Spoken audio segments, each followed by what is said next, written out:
America was nice and calm. You almost there. Yeah, I did it. I cried 2 tears in a bucket. Fuck it. Let's take it to the stage. You dig it? You knock a dude down, you get some respect.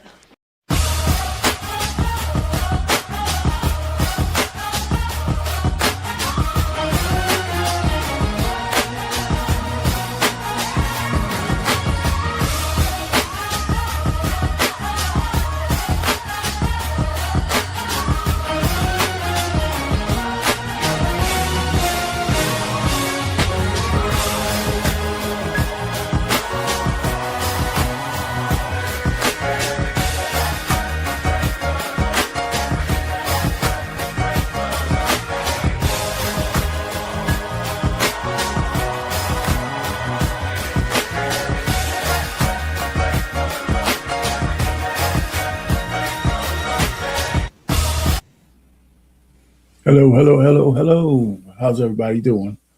Another Monday. Man, Martin Luther King's Day. Say hello and put some birthday wishes, sing the song, and all that kind of good stuff.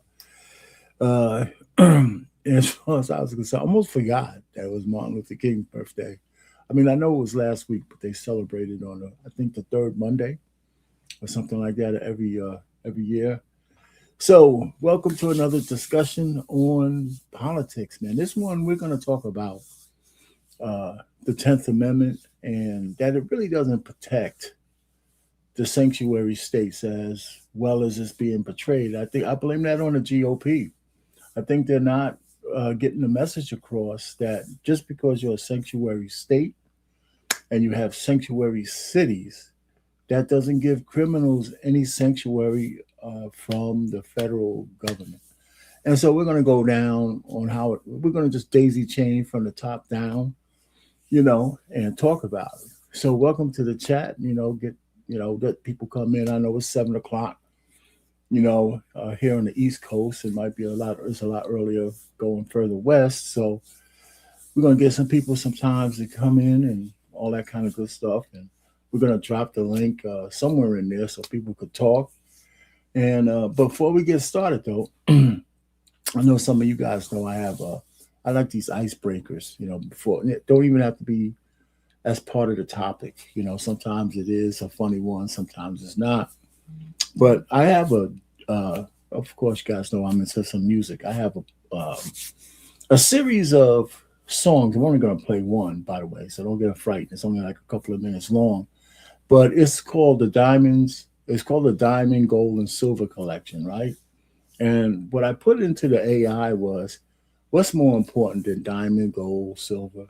Is your peace more important? Is your contention? Is being content more important? Is caring for other people more?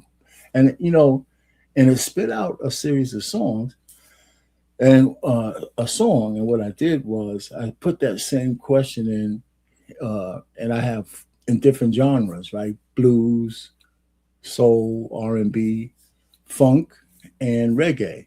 And it spit out 5 different songs. And I thought that was pretty interesting. I like the AI stuff. I mean, I'm an amateur at it. I got this little, probably one of the weakest music AI machines, but it's cheap. But I use it. I know they got a lot more sophisticated AI tools. But as an icebreaker, I was going to play that for you while people come in, and then we can get down to brass tacks and talk about current events. The fact that we're kind of this close to, I guess, a different kind of civil war, because I think we're already at civil war already. Nobody's really being diplomatic about anything. And it's some parallels going on about being an open rebellion against the government, the democratic states. Because one other time, 11 to 13 states, democratically led states, were in open rebellion against a Republican government. And we had a civil war over that. Brother fought brother, sister fought sister, family was torn apart. Even some black folks worked for the Confederacy and the Democrats. And then some black folks wanted to be free, and they fought for the Union soldiers. And so now we got sanctuary cities where the government wants to protect illegal aliens from the federal government because they want new voters. They want to spend our tax dollars on these people. But the trick bag is, if I was a thief or a killer or worse, where would I hide? I would hide right in the sanctuary cities. That's exactly where I would hide. You know what I'm saying? So, but before we get started, I'm going to just take a small segue, and then we're going to go from the top down, so bear with me, and tell me, I'm going to put the captions on and listen to the words. Tell me, you can put a little comment, see if you like the words or not. And I'd appreciate that. So here we go. It's going to be real quick. And then we'll go right into what we're going to go into. That's not it. All right, it's not it. Well, I'm going to find it, but that wasn't it. That was not it. Anyway, so we got a lot of things going on out here, and we're going to, I don't need to do that. I just need to share it. I don't know why I'm fumbling over this thing. I thought I had it on my whatchamacallit, but I can get it right now. There you go.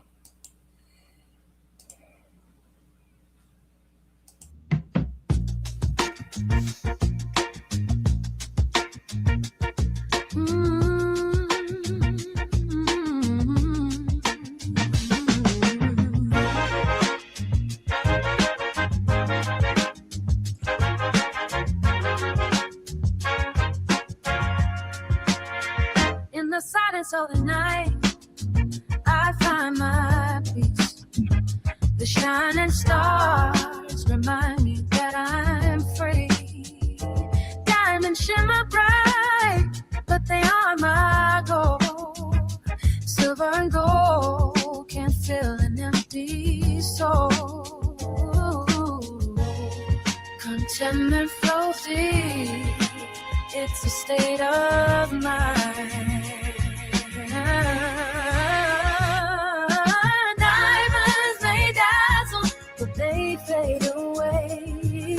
Silver and gold can never truly sway. Contentment is the light that forever will shine. It's the love that we share that makes life divine.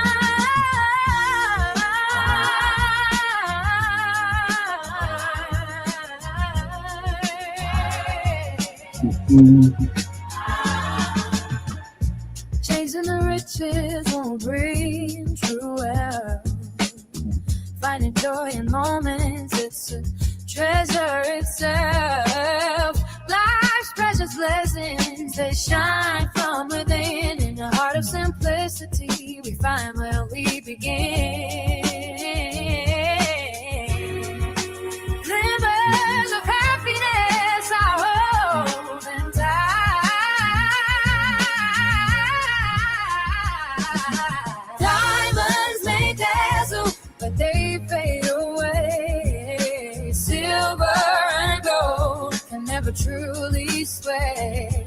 Contentment is the light that forever will shine. It's the love that we share that makes life divine.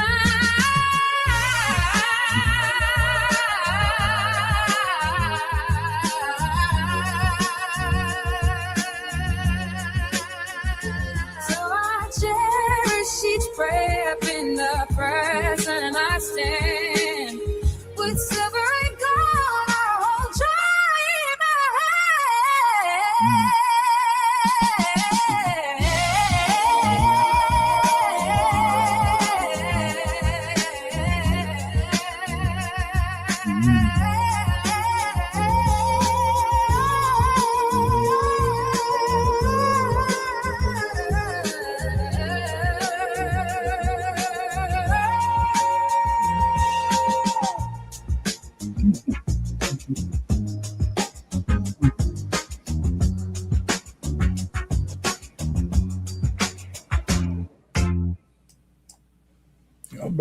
All right. So that's a little short joint. that I thought I'd share with you for whatever it's worth.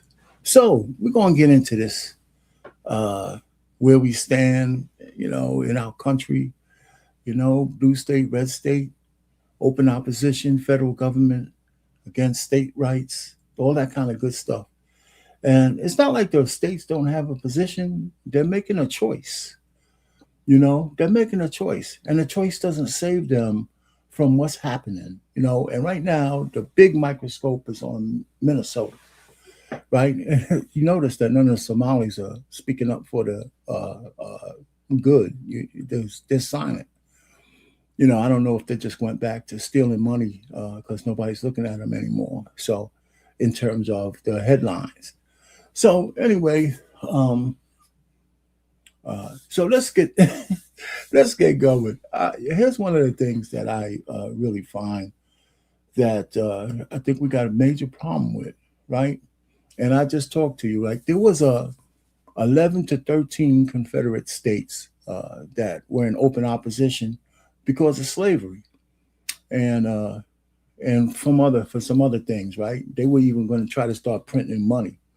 Now there's 13 to 17 states in different forms, some not as radical as Minnesota, in open opposition against the federal government because of ICE.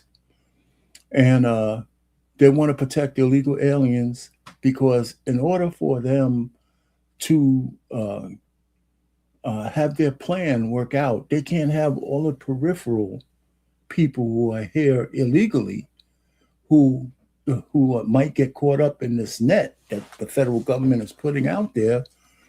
They don't want them to get caught because those are their future voters, right? Because they know that the black vote is losing its potency.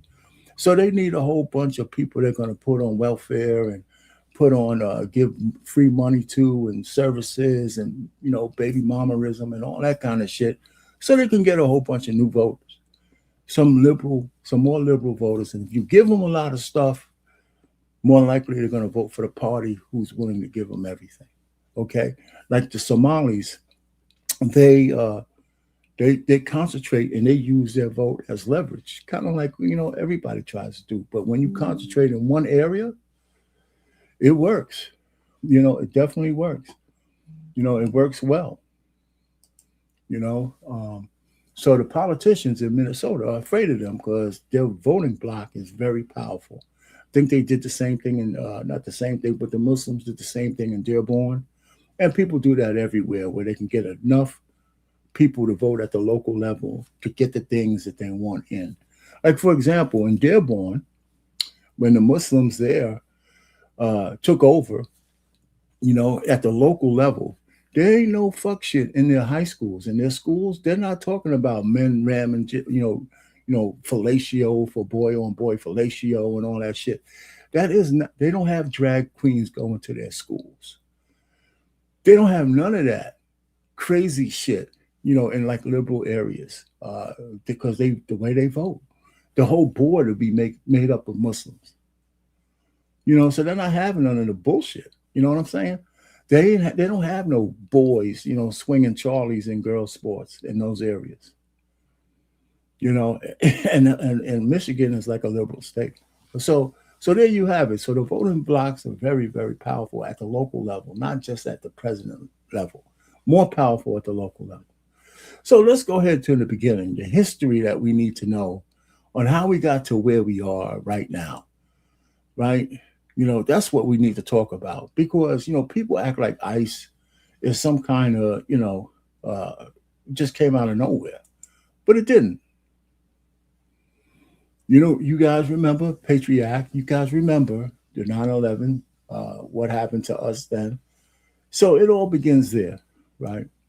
It all begins, the Patriot Act came out right after 9/11.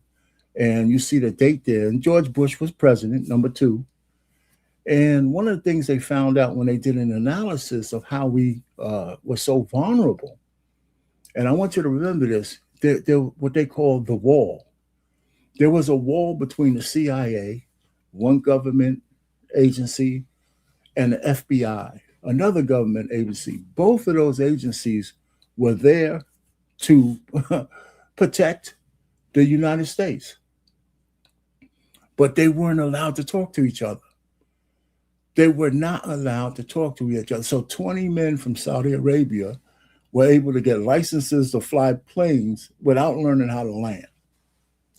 And they had, most of these guys were already on the no-fly list and shit like that, but they weren't sharing any information because one agency was told they couldn't talk to another government agency, and we were pouring billions into each one of those agencies, and the trade centers came tumbling down because of the wall. Now, there could have been other reasons and shit like that, but the wall was the biggest one, a lack of communication. So out of that, the Patriot Act opened all of that shit up, right? They could spy on people with the proper warrants and all that kind of stuff. What's up, Curtis? And they could do all these things. And then the Department of Homeland Security was formed. And the date's there, November 2002. You could just look all this shit up, right? Just like I did. So you don't have to take my word for it. And it was bipartisan. So this is crazy to listen to the Democrats and all these people who hate ICE. It was a 90% vote in the Senate. 90% voted for the Homeland Security. And ICE was an organization that was created to do enforcement of immigration. I don't even know what we were doing before. Maybe that's why we're so screwed up. You know? What's going on, Lost and Translators? What's up? So we see what's going on there. So I just want to go. So let's talk about the wall. Because there was a wall, the World Trade Centers came down. The Pentagon got hit. And then it was Flight 93 in Pennsylvania. All of that shit. Nearly 3,000 people died. 3,000 people died. You know? And then we went to war in Iraq. And then we spent 20 years in fucking Afghanistan. You know, to me, you know, you can make a case that it all goes back to the wall. Because if they would have thwarted those guys, we would have never had to do none of this shit. You know what I'm saying? And so, yeah. And then that, of course, the Afghanistan and the Iraqi war cost us tens of thousands of lives. Cost them more, and it cost us a few $1 trillion because agencies weren't talking to each other. Now, remember the wall, because the wall is important, because right now in the blue states, right, they are being told, the police are being told not to cooperate with the federal law enforcement, right? And we're going to talk a little bit more about that. So just let that shit sink in. You got one agency at the local level who actually catches a lot of these illegal immigrants doing nefarious shit other than just being illegal, but they don't ask them if they're illegal. Some of that shit doesn't even come up. They don't have any paperwork. So when they get bail or some shit like that, even if they get a detainer, and we're going to talk about that, from the federal government, I ain't saying, well, hold this motherfucker, man, so we could come get him. So we could come get him from the jail cell. So we could come get him in where nobody's going to get hurt, in a controlled environment. So these fucking pricks from the blue states say, no, we're going to let these assholes back on the street. So you have to now, instead of 2 ICE agents, I got to send an army of ICE agents to find these dudes. You know, so a lack of cooperation. Now, the police themselves, I've heard rumors that there's a cadre of Milwaukee police getting ready, retiring and quitting their job. Now, I can't substantiate that, but there's more chat on the internet about that. And they're looking at joining ICE because they don't like the fact that some blue-haired fucking liberal woman is screaming up and down the streets, blowing whistle, and then you see the soy boys following them. So I'm just trying to tell you that this is a dangerous situation, because if I was an adversary of the United States, guess where I put my top agents?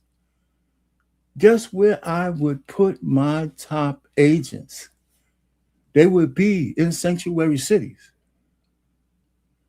They would be right there in sanctuary cities and states, just living their lives. They, you ever saw the movie The Americans, the series, The Americans, back when Russia was our primary adversary, and they had some Russian sleepers. They got married. They lived in the country as Americans for their whole lives until they got turned on.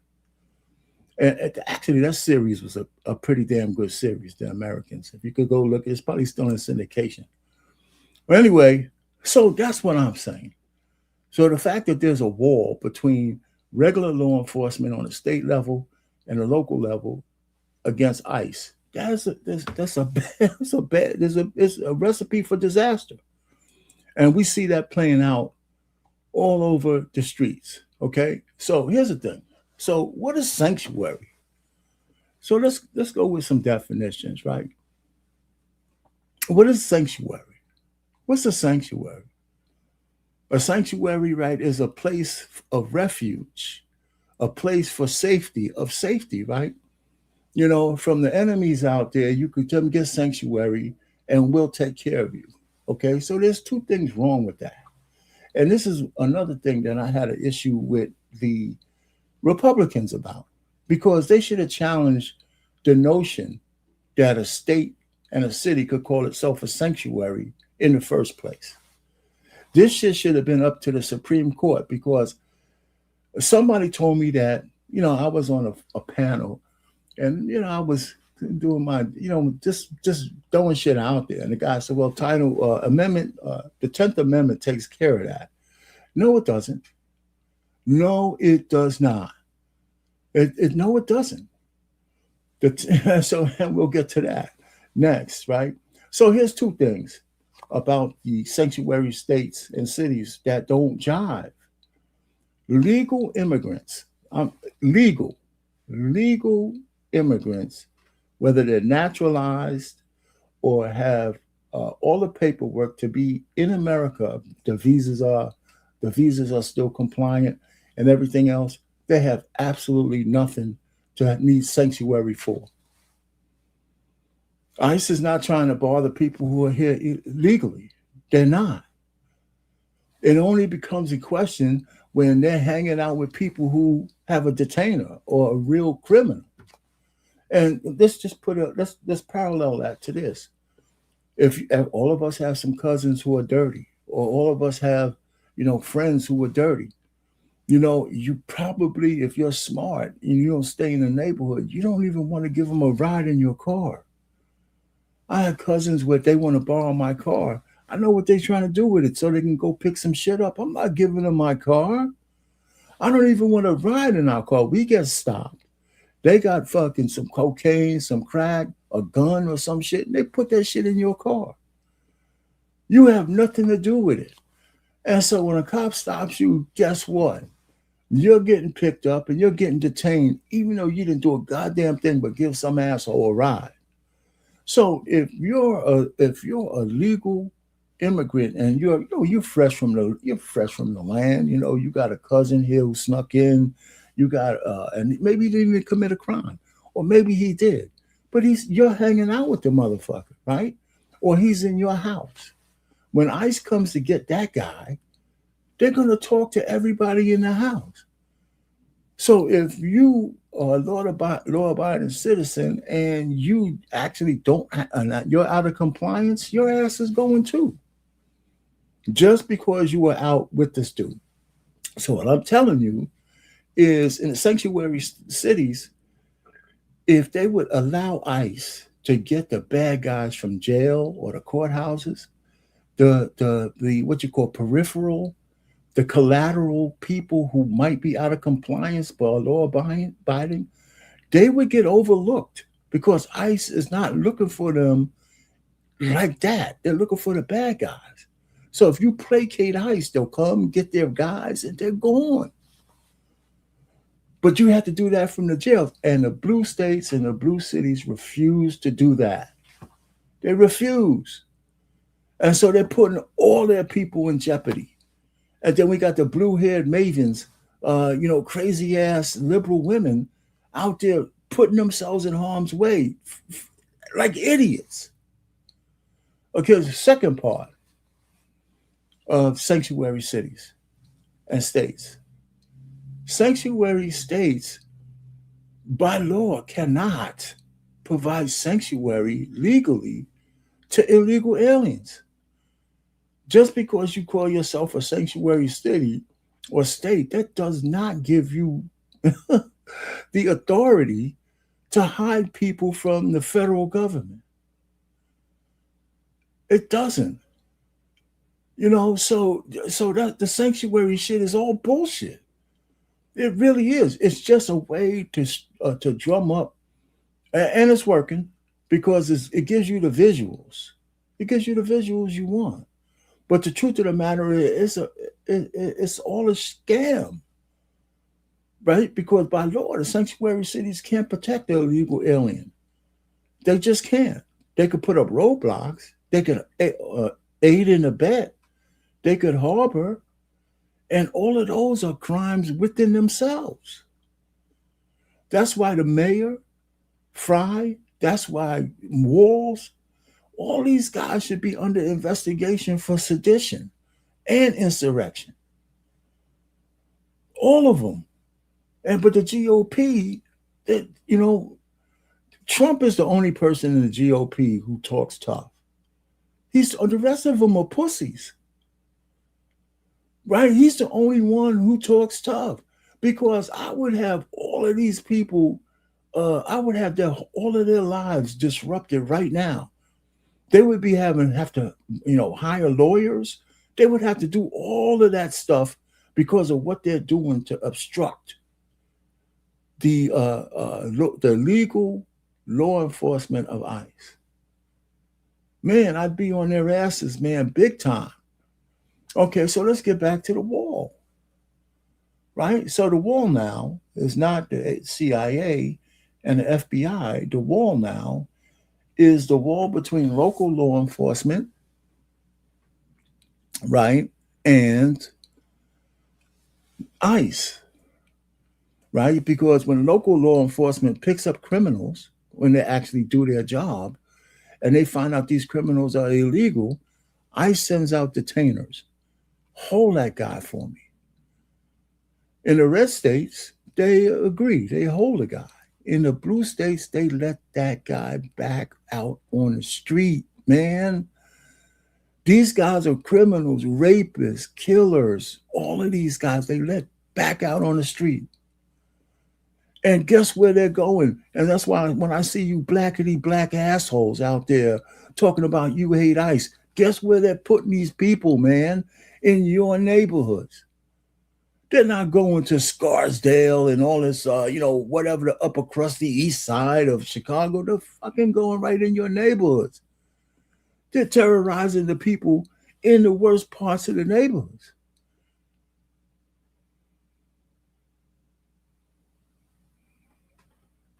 All right, so listen, sanctuary cities don't do anything. The wall that's up between the sanctioned wall that's being built by Pritzker and Johnson and Walls and Fry, one, they give advantage to criminals, right?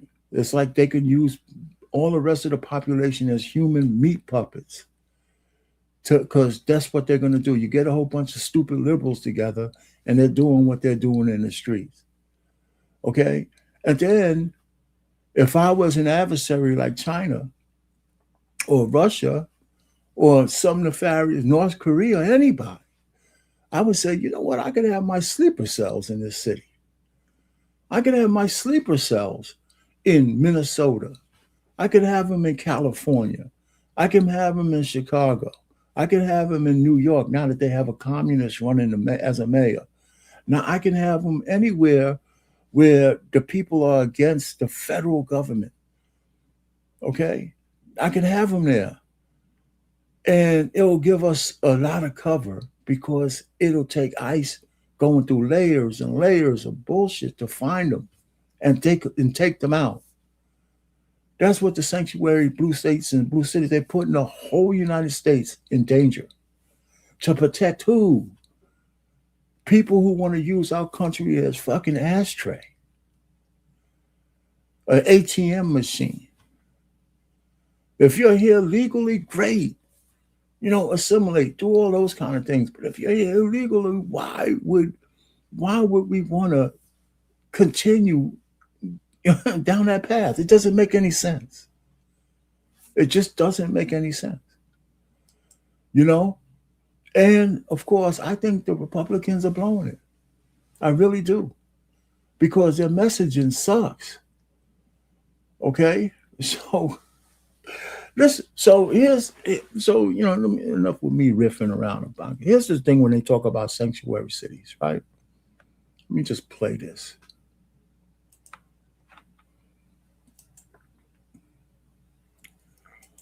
All right.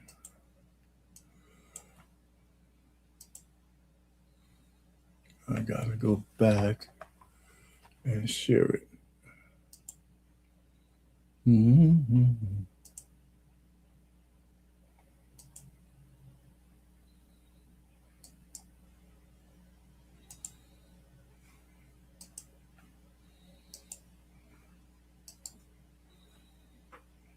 All right. How do federal laws affect sanctuary cities? Have you ever wondered how federal laws interact with sanctuary cities? This question opens up a fascinating discussion about the balance of power between federal and local governments. Sanctuary cities are areas that limit their cooperation with federal immigration enforcement. They often do this by restricting local law enforcement from assisting with immigration issues. All right, so of course, Miss Robot can gloss over that. Like that doesn't really mean that is just that simple. And it is. The cities can do what they're doing, right? And all the consternation we see is because of what the choice that these cities and states have made by not cooperating. Law enforcement to law enforcement now. At the heart of this matter is the U.S. Constitution, which gives the federal government the responsibility to enforce immigration laws. This authority comes from the Commerce Clause and the Naturalization Clause. Federal agencies like the Department of Homeland Security and the Department of Justice are tasked with enforcing these laws across the nation. However, sanctuary cities assert their right to limit their involvement in enforcing these laws.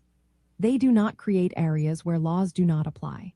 Instead, they choose not to use local resources for federal immigration enforcement. This decision is backed by the 10th Amendment, which All right. And we're gonna go through the 10th Amendment again. But she said one thing that's incorrect. Because Johnson tried to make some no enforcement zones in Chicago. Right. And the fact that she says, well, yeah, the cities do have a right to not cooperate in immigration enforcement. But the level of what immigration enforcement is not, there's layers to it. If I give you a detainer and I'm gonna come pick up somebody that you already have incarcerated, I'm not asking you to do immigration enforcement. I'm asking you to just hold a person so I could come get them. So there's a slippery slope there. So yeah, can it be open to interpretation? Yeah. But do you care about your people? Do you care about law or not? Right? So these guys are choosing not to cooperate with the federal government. And yes, they're hiding behind the 10th Amendment to do it, but you could drive a truck through what's going on right now. And I am so disappointed that the GOP hasn't found some lawyer who's right-leaning, just like the left has done all these rogue goddamn judges. I mean, you mean we don't have no right-leaning judges who would put an injunction on this shit so it can go up to the Supreme Court and let's adjudicate this shit right? That's what I'm saying. Because they're putting an awful lot of killers back on the street.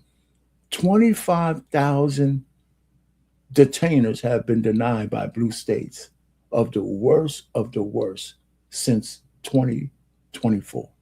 Reserves powers not given to the federal government to the states or the people. Local governments, as subdivisions of states, can decide how much they want to cooperate with federal immigration authorities. Federal attempts to compel sanctuary cities to comply with immigration laws have led to legal disputes. For instance, executive orders demanding cooperation or threats to cut federal funding have sparked constitutional challenges. Courts have ruled that the federal government cannot force local governments to enforce federal laws.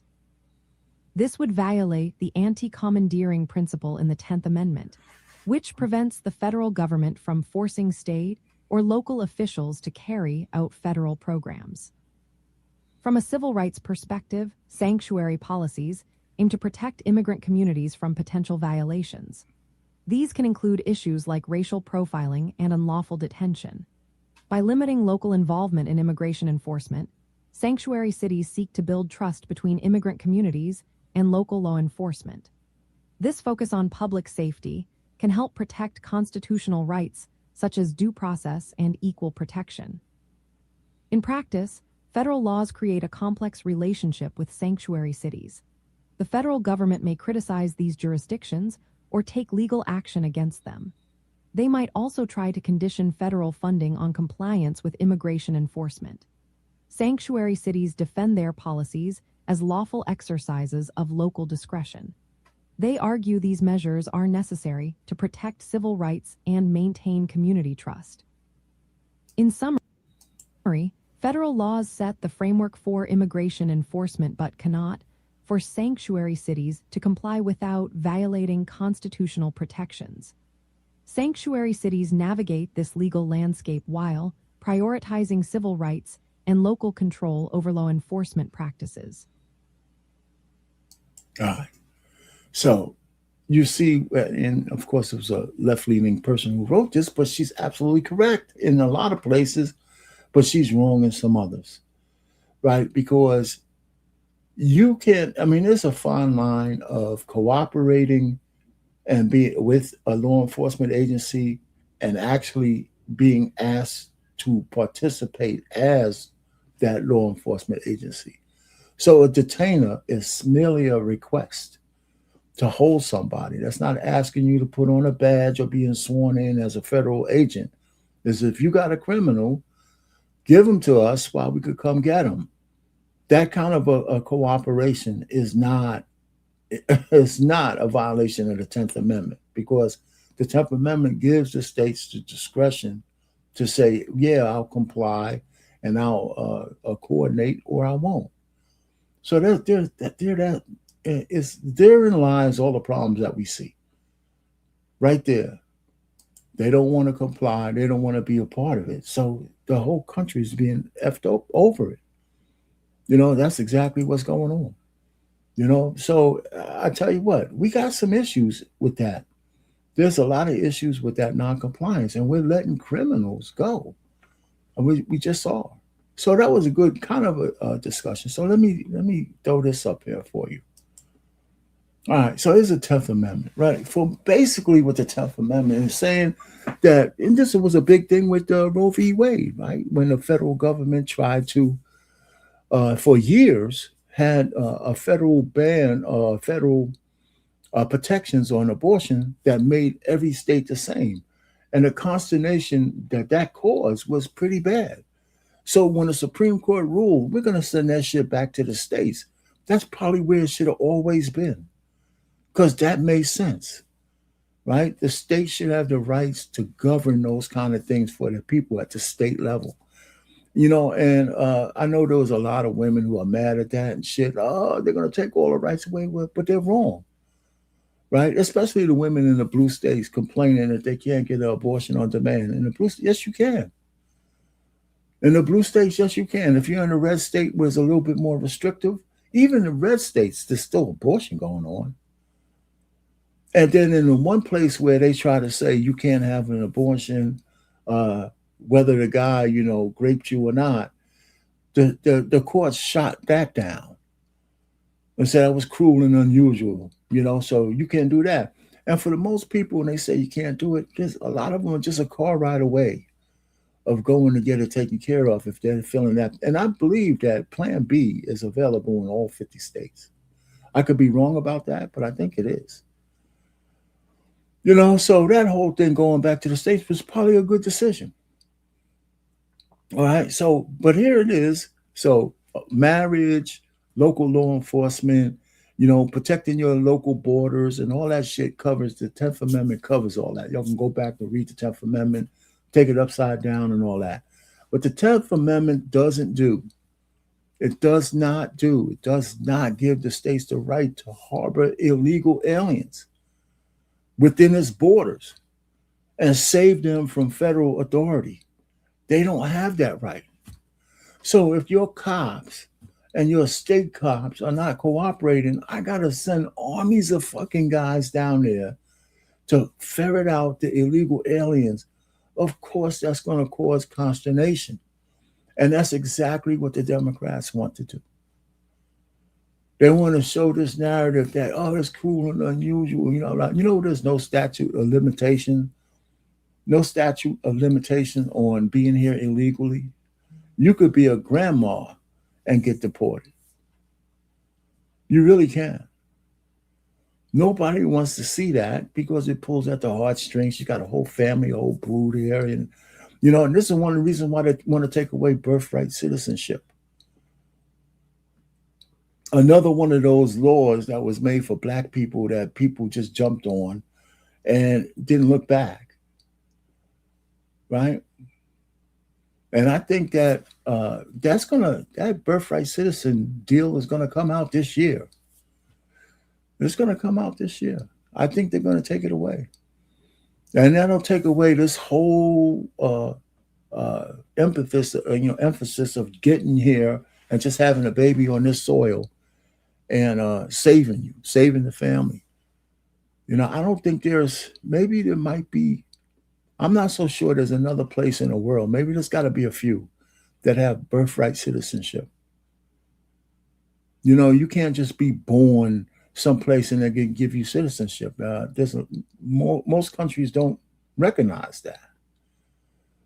And I think one of those things was because we had a unique situation here with slavery, right? And we had all the black folks that were freed. And so as much as some of us black folk hate white people, there's so many black people who hate white people. Do they get any credit for the 14th Amendment? Do they? I mean, did they have to actually do that? Did the white people actually have to do that? I mean, you don't have to answer it here, but I mean, as evil as they are and as terrible as they are and all that shit, why would they do something like that? It's just a question. It's kind of crazy, but it's just a question. So now we know about the 10th Amendment, and we know what it does do and what it doesn't do. Hey, what's going on? How you doing? We know what it does do and what it doesn't do. So where do we go from here? How do we fix this? How does this get fixed? I think, some of it, before we get there, let's talk a little bit about the detainers.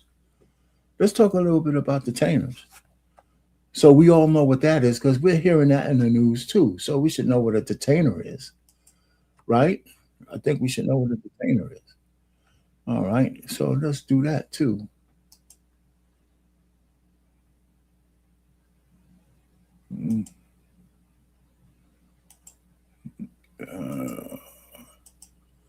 Let's do that too. What's the detainer?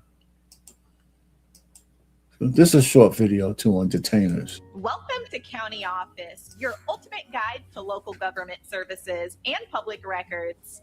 Let's get started. What is a federal detainer? If you've ever wondered what happens when someone in jail is wanted by more than one authority, you're about to find out. Let's break down what a federal detainer is and how it works. A federal detainer is essentially a request from one law enforcement agency to another to hold a person in custody. This can happen in two main contexts: criminal law and immigration. In the context of criminal law, a detainer is filed by a criminal justice agency with the institution where a prisoner is incarcerated.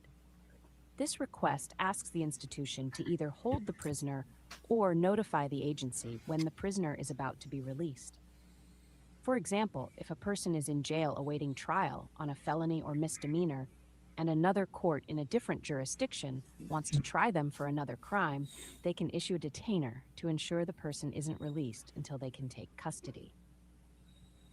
In the case of immigration, a federal immigration detainer is issued by U.S. Immigration and Customs Enforcement, ICE, to request that local law enforcement hold an individual who is already in custody. This individual is typically suspected of being deportable. ICE needs to have probable cause that the person is deportable, such as a final order of deportation or evidence that they are in removal proceedings. When an immigration detainer is issued, the local law enforcement agency is asked to hold the individual for up to 48 hours, excluding weekends and holidays, to allow ICE to assume custody. However, it's important to note that these detainers are not legally binding, and courts have ruled that holding someone solely on an ICE detainer can violate their Fourth Amendment. So let's stop there, okay? I guess she had to say that to sow seeds of what we're talking about. For the most part, she's talking about detainers where a person's just incarcerated, but it might not be a crime, it might not be anything. But some of the crimes, you ain't worrying about the Fourth Amendment. A guy just shot somebody, or a guy stole something, a person just raped a little kid, or did whatever they did, you're not worrying about the Fourth Amendment. In the blue states, they're letting the worst criminals go, up to 25,000 since 2024 February, when the president became president. 25,000 killers. And detainers, I got a list. It's not just killers, the whole gambit of them. They just let them go because they don't want to cooperate with the federal government. Right? So even if she's technically right that there's a fear of Fourth Amendment rights, not for those suckers, not for them. It's just they don't want to deal with the federal government. The process of issuing a detainer has evolved over time. For immigration detainers, the practice began on an ad hoc basis in the 1950s and was later formalized through regulations and amendments to the Immigration and Nationality Act. Today, ICE must demonstrate a stronger basis for holding an individual beyond just conducting an investigation into their immigration status. In summary, a federal detainer is a formal request to hold someone in custody, either for criminal proceedings or immigration purposes. It ensures that the person is available when the requesting agency is ready to take them into custody. But it also raises important legal and constitutional questions about the rights of the detained individual. Yeah, okay. All right, so what she said at the end about the Constitution, let's just hear that one more time. About the rights of the detained individual. All right, okay, we don't have to go through it. Listen, what are you talking about? If those are extreme cases, the detainers that they're coming for, it's the worst of the worst. We're not worrying about the rights of those individuals, especially if they only could be held for 48 hours. But, that kind of protection should not be afforded to a person that's in jail because you think that person, is a deleter, a child abuser, and all those kind of things. That's crazy. Turn their asses over to ICE. And that's what I think they should be doing. It's crazy. It really is. Yeah, I'm going to drop it right now. I'm going to drop it now. Since you're here, man, shoot, I'm going to drop it. Ba-ba-ba-ba-ba. You should be coming right at you, brother. The link is out there. All right. The link is there. What's going on, Sparta? So this is the dilemma that we're in the United States. We have, again, the states that are in open rebellion against the federal government. And, I didn't even want to mention the guy's name because it's stupid. This is bigger than Donald Trump. It really is. I mean, this is for the future of the country. We have a lot of bad people in here. Plus, it's costing us a lot of money. It's just costing us a lot of money. To do this, to act this way. So, what kind of impact are we running into, right? And like I said a couple of times, since October of 22, the 22, from since October, even over the Biden administration, up to February 25, okay, approximately 25,000 violent illegals have been released, ignoring ICE detainers. And by now, it's got to be a whole lot more than that. You know what I'm saying? And in general, ICE itself, okay, in general, has over 666. ICE itself has over 666,000 illegals they know are in this country. They know are in here, but they don't have any detainers on them. They don't know where these people are. What's going on, Sparta? What's happening? What's going on, Payne? How are you, my man? What's going on, man? What you got on the topic, man? I know y'all touched it, bro. Y'all bleeding heart liberals over there were like, pissing me off a little bit. But go ahead. Honestly, I think this is a hot mess, to be honest with you, with ICE. Yeah, it is a hot mess, yeah. Because they don't have the right training, like police force and our military. Like Anton said last night on my show, and Mandrell, when the guy came in front of the car, he shouldn't stay in front of the car. Yes, he pulled his phone out. He did a correct thing but put his firearm and shoot was the wrong thing. Yeah, okay, that's okay. I hear you. I don't argue that. I'm not even arguing that. But go ahead.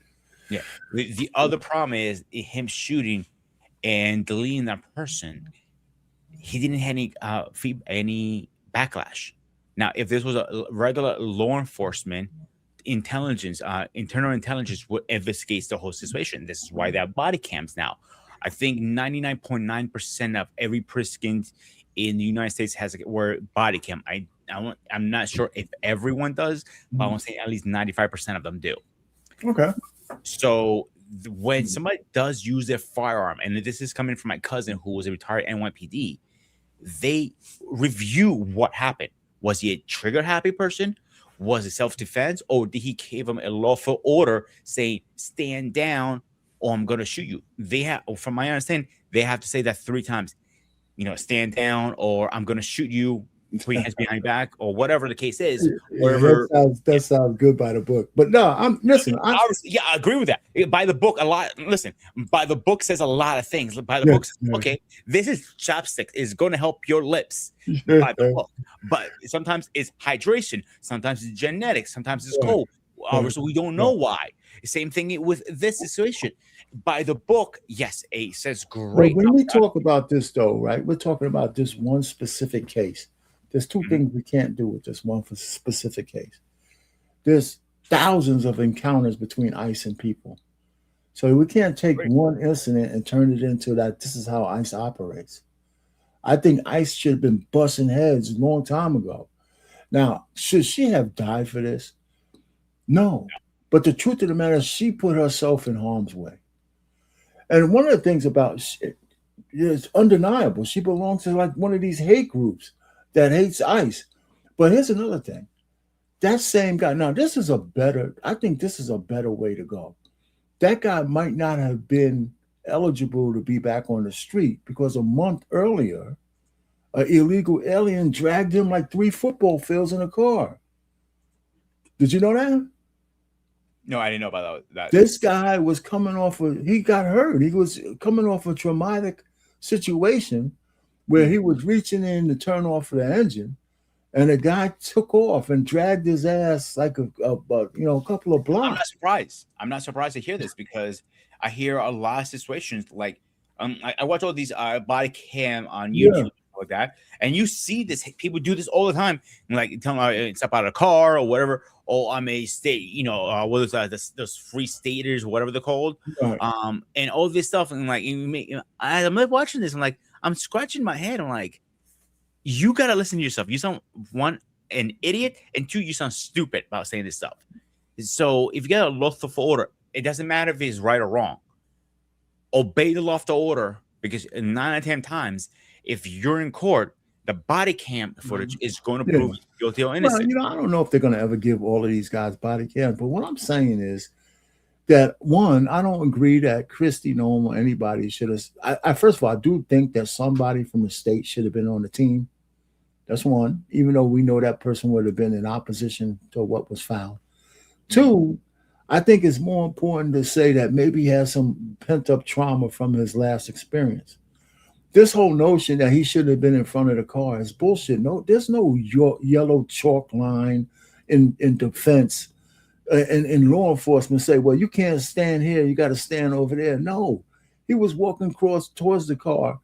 Now, I have a feeling that the chick might not have seen him, because the other guy was talking to her. My understanding from people that I know who are law enforcement and military MPs and all that stuff, when they train you not to walk from the car, because if that's the case, it takes off, it runs you over. You're always taught to walk behind or on the side. Okay, you never stand in front of it. These are just, there's nothing, no such thing as never. All right, so he did it though. He was there. And even that, listen, first of all, these arguments, I hear you. Everybody thinks they're good. My problem is that he actually dodged the worst of it. Right? He got a bruise. So the fact that he didn't, the fact that he wasn't even close to being run over, right? Because he got out of the way. Not only did he get out of the way, he still had enough wherewithal to shoot 3 times accurately. Mm-hmm. You know what I'm saying? I mean, if you were like really flailing because she got the best, so I'm thinking we're trying to come up with all this shit. I think it's a bad argument to say he shouldn't have been in front of the car. But he was, right? He was. Or the trainer says you shouldn't have been, but he was. And there's no law saying he shouldn't have been there. Okay, that's one. Oh, that I'm not gonna push back one bit. There's no law say he shouldn't be in X, Y, yeah, Z. He shouldn't be there. So that argument, training, keyword training, meaning this is what you should do on the field. That's 2 different conversations now. We don't know how much training this guy had. I don't think training makes you perfect either. Training makes you better, right? So this situation, this chick was blocking traffic. One of his boys is at the side, telling her to get out. Now, the fact that he wasn't full flush in front of the car means that I think he might have actually knew he shouldn't be in full front. If he was at the middle where the damn medallion is, he would have got ran over. Oh, absolutely. Yeah, he was on the side. So the point what I'm saying is he was already moving out of the side. I'm thinking she's looking at the guy at the window, and her peripheral vision didn't pick him up when she was going to pull off. I think that's what happened. Mm-hmm. And if we want to say he overreacted, man, I'll give you that. I don't think he needed to shoot her. I don't think he should. I think, he could have been pissed, and, he got the bruise and she cut out because they know who she is. They would have got her later on that night. That I will 100% agree. He was never going to get away. Engine or the wheels or something else. He not even, he wouldn't. I don't think he should have had to. He didn't have to dislodge the bullet at all. She's just another one of these liberal pricks that he should have just let go and get her, show up at her door at night or that night and arrested her. And that part, I'm going to totally agree 100% with you. I'm not going to push back one bit. But is he a criminal because of that? I don't know. I mean, you know what? Is he? I think the investigation was bad. I agree. I'll give you that, man, and all that. But the chick put herself in harm's way. Everybody keeps making the excuses. Remember his little brother, just his brother Kevin Porter, who just got shot by an unarmed ICE agent. I think his name was Kevin Porter. There was an ICE agent that was off duty, going home, and this guy is celebrating with a long rifle in California, shooting bullets in the air. I believe the guy said, "Yo, what are you doing?" They say he shot at the ICE agent 3 times, and then he got shot. Now, I said, well, okay, nobody's disputing the fact that he shot, but they're saying, well, the ICE agent had no jurisdiction to say anything. Well, that's not true. He's law enforcement still, and he's still law enforcement, and if the guy actually shot at him, where's the argument at? Now, I'm saying if you got a long rifle and you shoot at somebody 3 times, but he gets you before you get him, you shouldn't have a gun. Yeah, bad aim. you should have a gun. You know what I'm saying? What are you talking about? Listen, I said it last night on my show. I am a big believer that gun laws don't fucking work. It's been proven time and time again. People getting their hands on these guns no matter what. The firearms, rifles, shotguns, or whatever. So I am a big believer that gun laws work. The statistics prove it. I have spoken to sheriffs. I've spoken to cops. The time we had less crime when the laws were more lenient with guns back in the day. So I can see that. Yeah. So I don't believe, these gun laws work, but I do believe people need to have right training to handle these firearms. Oh, of course. I know some countries, they is a course in high school. You have to go through how to handle a firearm. Well, that makes sense to me. I agree with that. But so listen, all I'm trying to say is that with all of the consternation and all of the agitation that the citizenry of these blue states are doing to ICE, it's remarkable that we only are talking about a few incidences like this. I think people want to get and try to emphasize these tragedies, but these encounters are going on in mass every single day.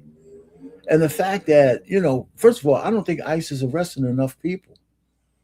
They should be. If you stand in front of an ICE vehicle, you're obstructing justice. You should go to jail.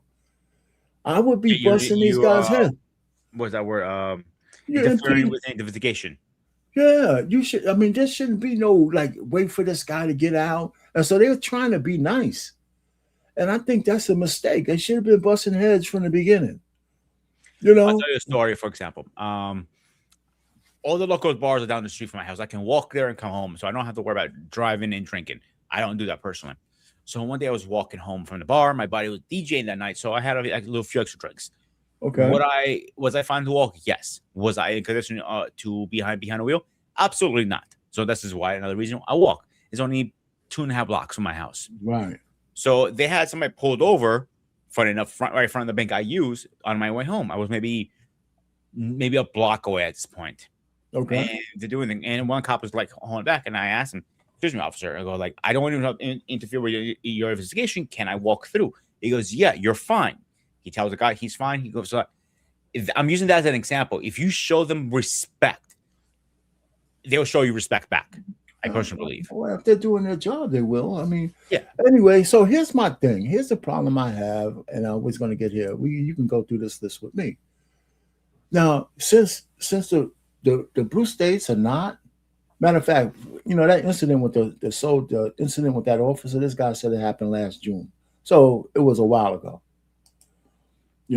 So he could have drawn PTSD from that still. Well, not a year after that, man. But he could have been quicker on the trigger. Well, I'm going to push back on that. No, he could have been quicker on the trigger. I agree with you. Yeah, because I know a lot of people who have done something in their line of work. I'm talking about law enforcement and military. I have a lot of friends who in those fields, and they have PTSD years and years and years later. That's why I took it back, man. I agree with you. He could have still been impacted by that. Here's a situation that we have right now. Right? These are the numbers of people walking around non-detained. This is just a short list. These people are dangerous. And what's not on this list, what is not on this list is spies. Is the, sleeper cells. Mm-hmm. And like I said, we don't have, people keep looking at our enemies as somebody who's going to shoot missiles at us and bullets and all that shit. The way the United States is going to fall is from within. It's going to be brother against brother. It's going to be sister against sister. It's going to be South. It's going to be ideology against ideology. So you're talking about exploited, right? So it's not going to be missiles, right? So if I was a nefarious player, I would have a useful idiot like Tim Walz as a governor, a heartbeat from one election from being in the White House. I would have a guy like Mayor Fry, who's such an idiot. And I know, I mean, just being a regular man, I know that the way he is placating and doing what he does for the Somalis while they're ripping the country off blind and trying to learn their language and all that, you know, and especially he can't speak it right? So when he gets into his thing, I can see a whole room, just a whole, you know, every Somali in their private office or private house laughing their ass off at this idiot. Because they say he's the biggest duck in the whole world, right? And they have him, you know, dead to rights. That's why he's on a thumbnail. Because, you know, he should go to jail. I think he should be, they're investigating him now, but I think he should go to jail. Him and Walz, you know, so he should be, you know, definitely under investigation. So here's the numbers. Okay, so that's just something I wanted to show. First of all, I want to apologize. My puppy is barking Don't crazy. worry about it, man. I'm not tripping over that. I mean, the real world is the real world. Things going on. Okay, so one of the we got real victims though. We got real victims. Can you see this? No, you can't see that. No, you have to share your screen. Yeah, you there can't you see go. that. Right. So we got real victims, and I could put 100 pages of this up there, but I only put 4. Of course, we have to have Lakin Rowley because they made a law because of what happened to her. Right. With these illegals around, they're dangerous. They're very dangerous. They got this sister Larissa Thompson, who got shot 6 times and trying to steal her car. And the guys who killed her were like teenagers. Right? So I wanted to show a little different demographic. You got, it's not just the heinous, you know, grapes. It's not just the carjacking. This guy, this lower left guy was a taxi cab driver, and one of his passengers, you know, got mad at him and choked him out. Smiled all the way through the damn process. And then, of course, the bad drivers out there. Drunk driver running people over, had eight different DUIs, killed her and her son. You know, I'm saying it's all over the place. You know, just, you know, and it's not like Americans don't do this, okay? But it's like saying, well, you're in debt, so, you know, what's the problem? What's the difference of being more in debt? The same token, Payne, like not every illegal is bad. They're trying to. But why did you think you had to say that, though? Right, that's the point. It doesn't matter. Why did you think you had to say that? Because I know a few who were. I knew a few. Let me rephrase that. I knew a few who weren't bad people. They just couldn't get, you know, citizenship for some weird reason. I don't know the backstory. I don't know them anymore. They worked for me at one point when I ran diners. Diners are known to hire a lot of people under their books, and most of them are illegal, believe it or not. No, but the point I'm trying to make is, and we all do this.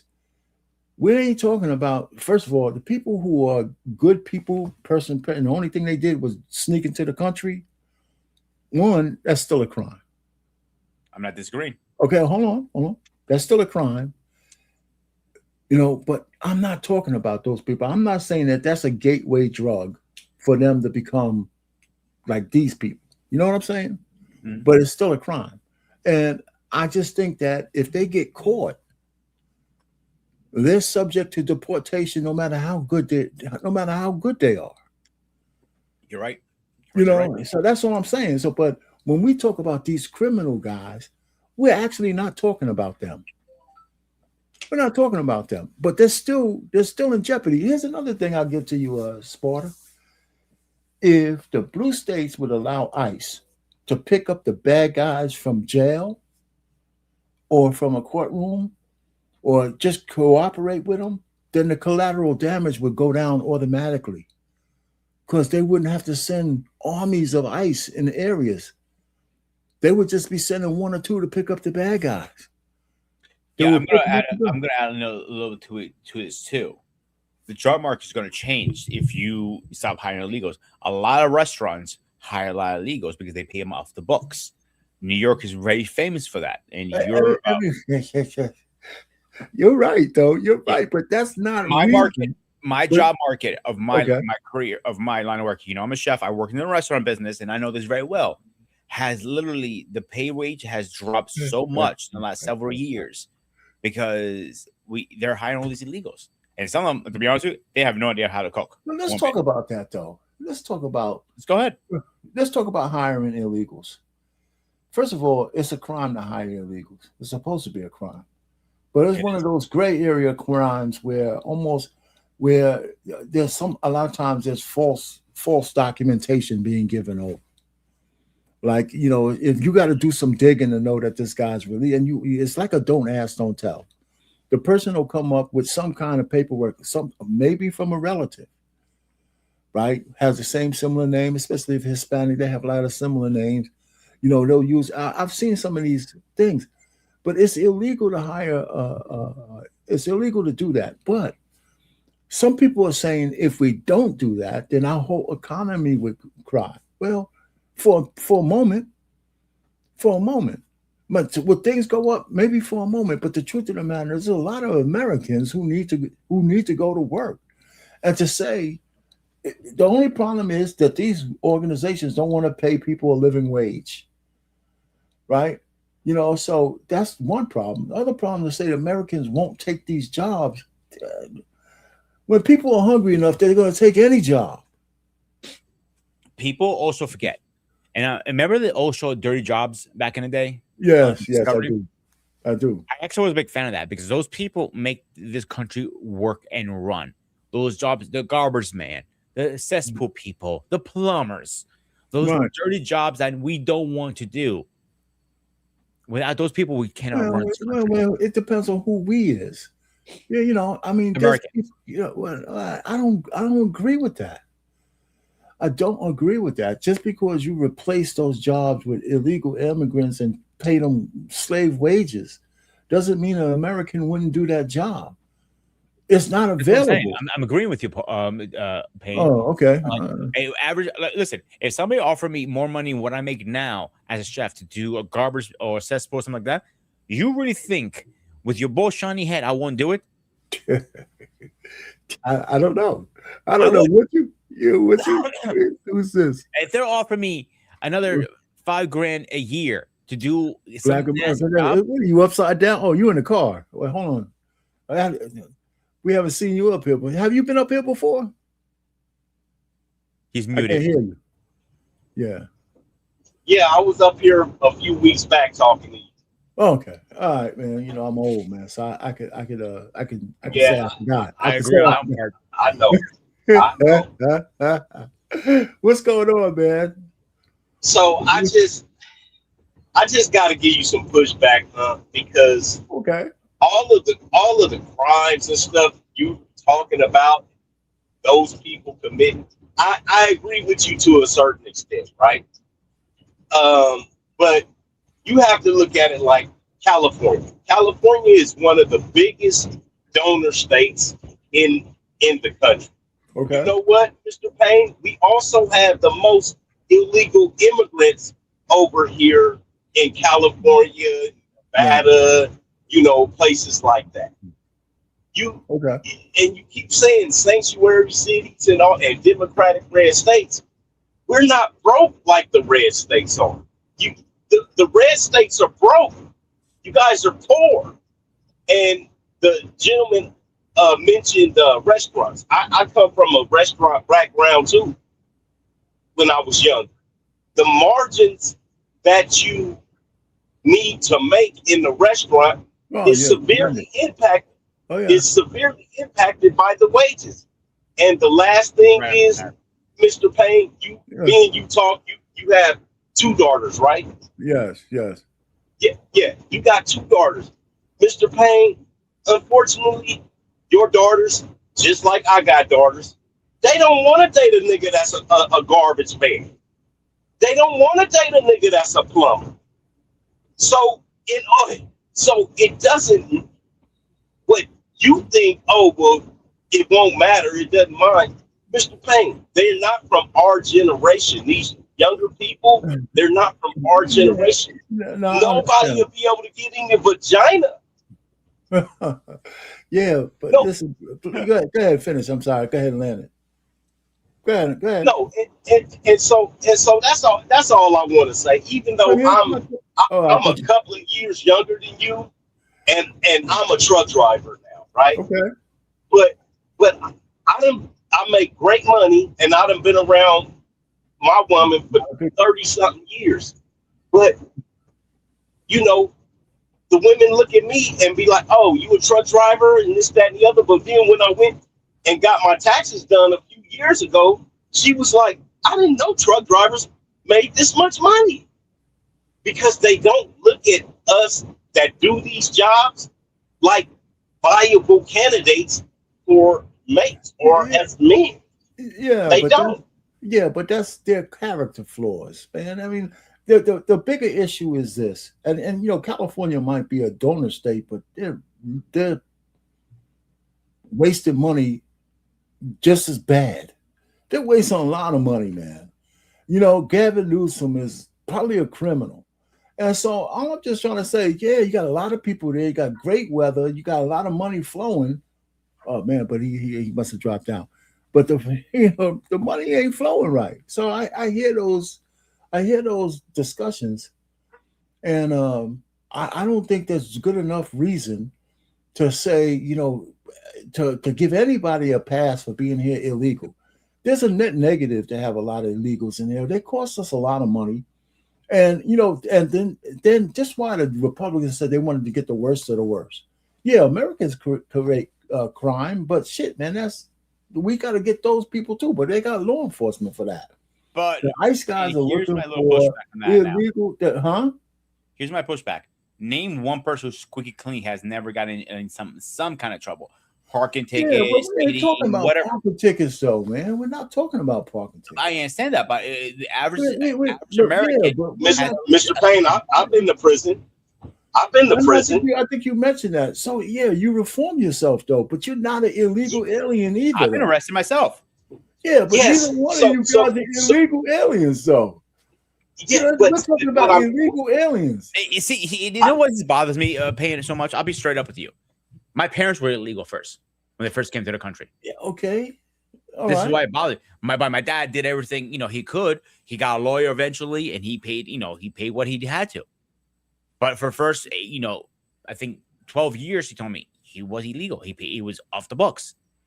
Yeah, okay. Did he finally get in? He became legal? Yeah. My mom became legal first, and they got married. My grandparents came over. I don't know whether, I know they were illegal by the time they died. I don't know how long they were in that status. They came through Ellis Island, though. You know, so they were probably, you know, they were on the books. They came through the right. My father came through the crab fishing grounds. Okay. Then he starts traveling around. Here's my thing, though, and this is why the Republicans have an issue. The illegal shit conversation, it pulls heartstrings, right? Because everybody who is a immigrant and is fresh, you got an accent, you probably know some good people who might still be here illegally or not or in compliance, overstayed a visa, maybe started a family, and the heartstrings start going. So it's not about heartstrings. The fact is that if there's more cooperation in the blue states, there'll be less collateral damage for those people because there'll be less ICE agents on the street, right? Because they'll be able to pick up the people they're looking for from the jails and stuff like that. So there's always going to be some people out of compliance in the United States, but the numbers who came in the last 4 years is unsustainable. Mm-hmm. To every aspect of the United States is unsustainable. So it's not just whether you went to jail and you got out of jail and you're American. That's a whole different part of the law enforcement game. We're not talking about that. That's the price we pay for having and being an American. We got some people who got in, get out, and change their lives around, right? That's a whole different conversation.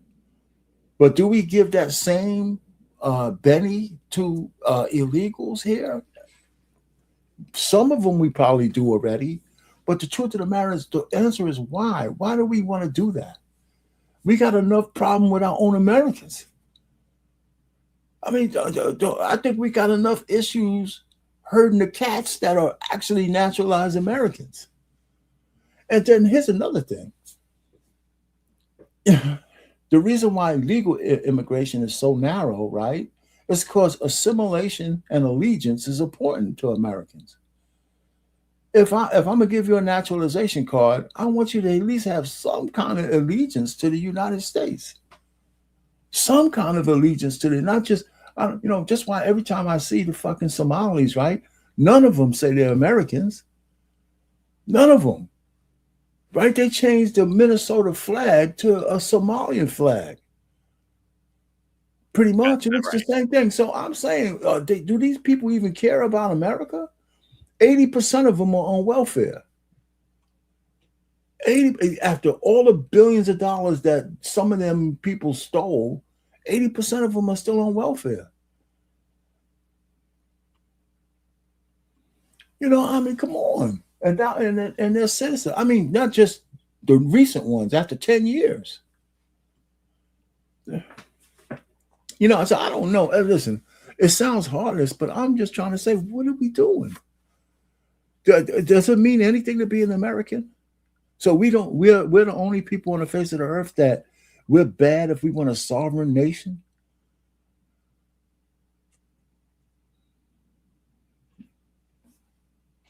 I don't. I mean, I don't. That's hard. I can't even answer that. I can't even answer that, to be honest with you. I mean, just think about it. I mean, listen. As a Black American, you hear these conversations. You be around.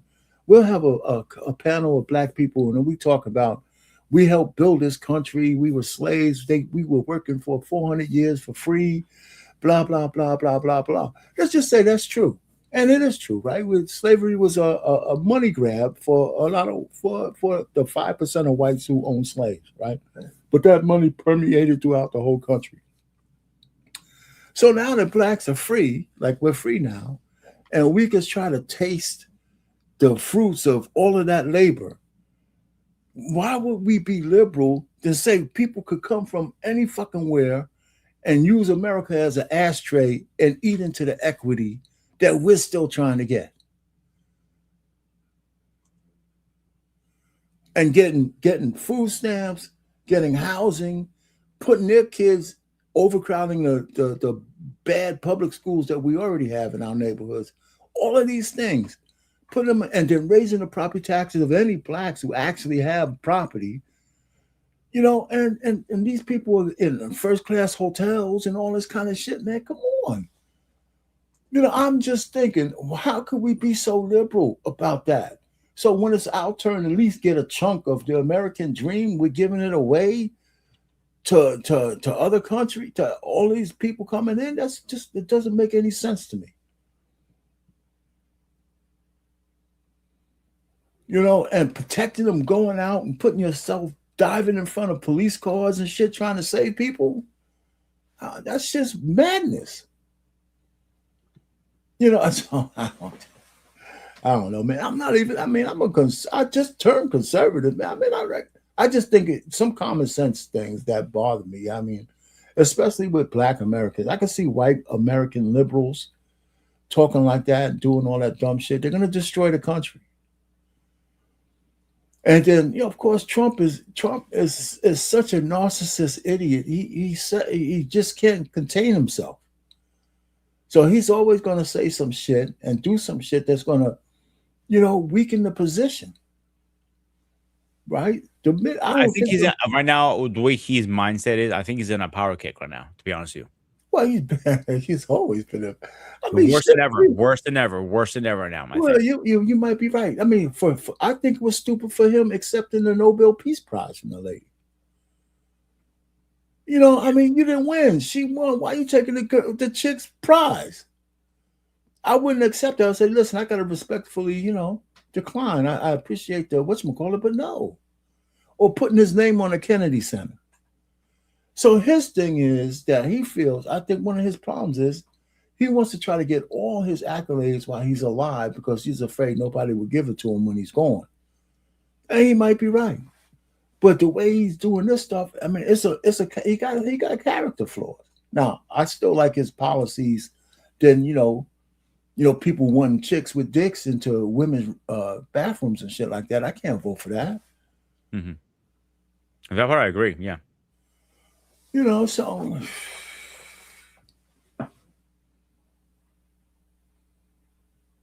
It's just he say he's definitely not getting a library. He probably, I hear you. He probably trying to get one before he goes. So anyway, I'm just saying I have you have any other questions? What else you got? I have a little bit more. I have a couple of this is the guy I wanted to play. All right. This guy I want to play. Hold on for a second. Let me get to the right spot with this dude. I don't know why I didn't have him queued up.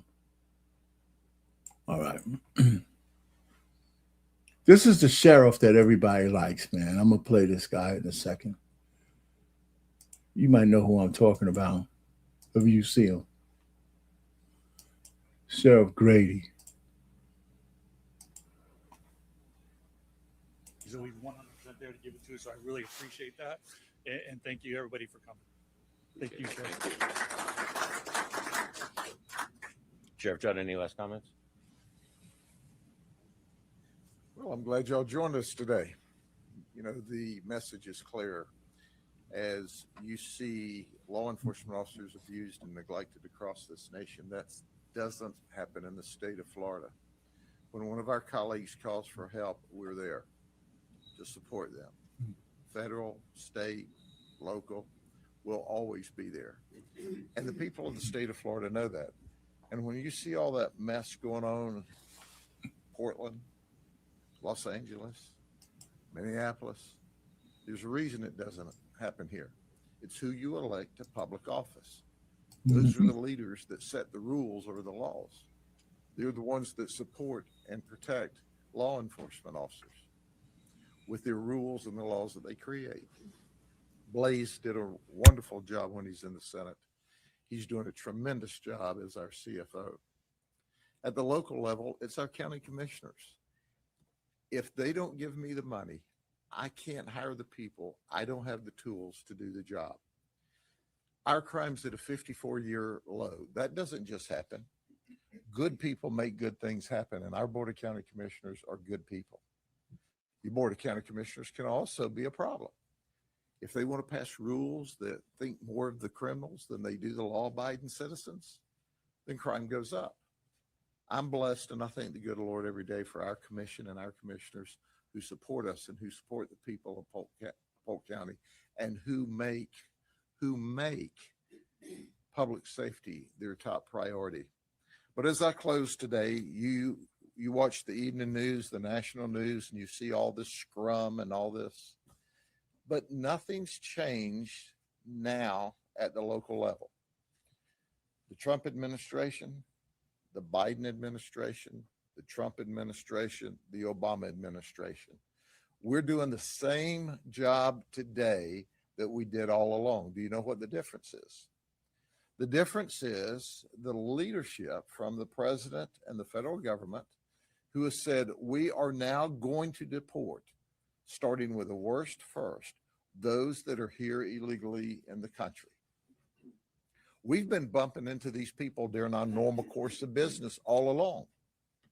We've been reporting them to ICE all along. And all along, ICE has not taken very many of the people out of this country because that was a decision by the federal government. Nothing is changed here except the federal government is putting the resources and the infrastructure together and asking for our help. And I want to brag on our governor, Ron DeSantis, and our legislature, our Senate and our House. They created special laws to back us up and to require every law enforcement agency and every government in the state of Florida to support. I have the language here, 908-104. Law enforcement agencies shall use their best efforts to support the enforcement of federal immigration law. in these other states, the antithesis is occurring.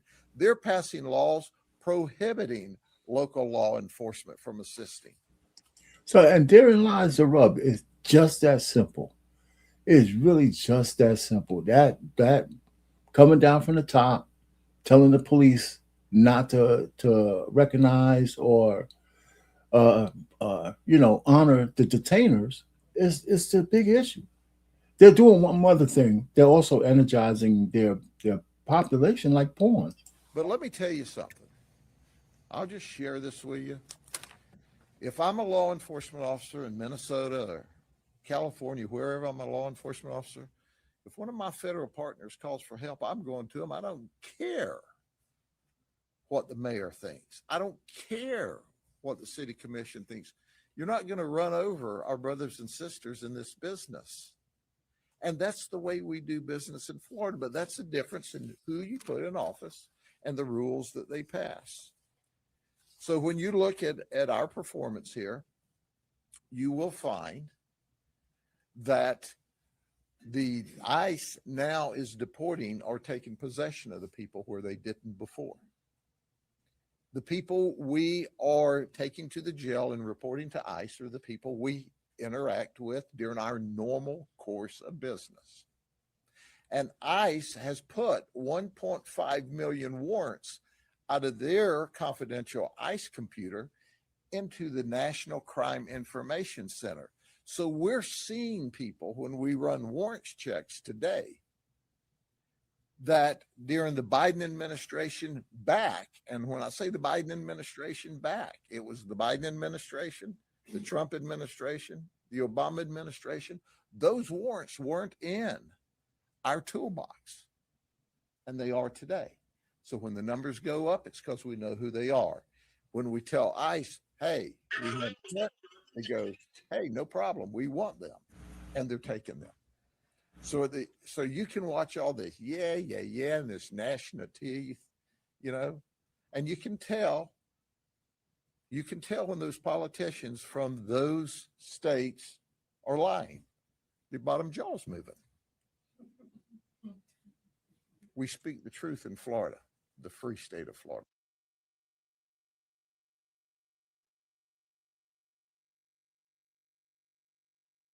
Pan, you're muted. Yeah, what does sundown towns have to do with what we're talking about? That's the one thing we always deflect. If we had a conversation about sundown towns, then that would be great. Let's just talk about sundown town. Right now, we're talking about getting illegal aliens out of our country. So yeah, there might be sundown. There might be some shit in New Jersey. There's places I don't want to go. When I was in the Bronx, there were some neighborhoods in the Bronx I didn't go down because they're Italians. When I lived in Queens, is some place that I didn't go. Yeah, so listen, none of it is right, but we're not talking about that. We're talking about one issue only.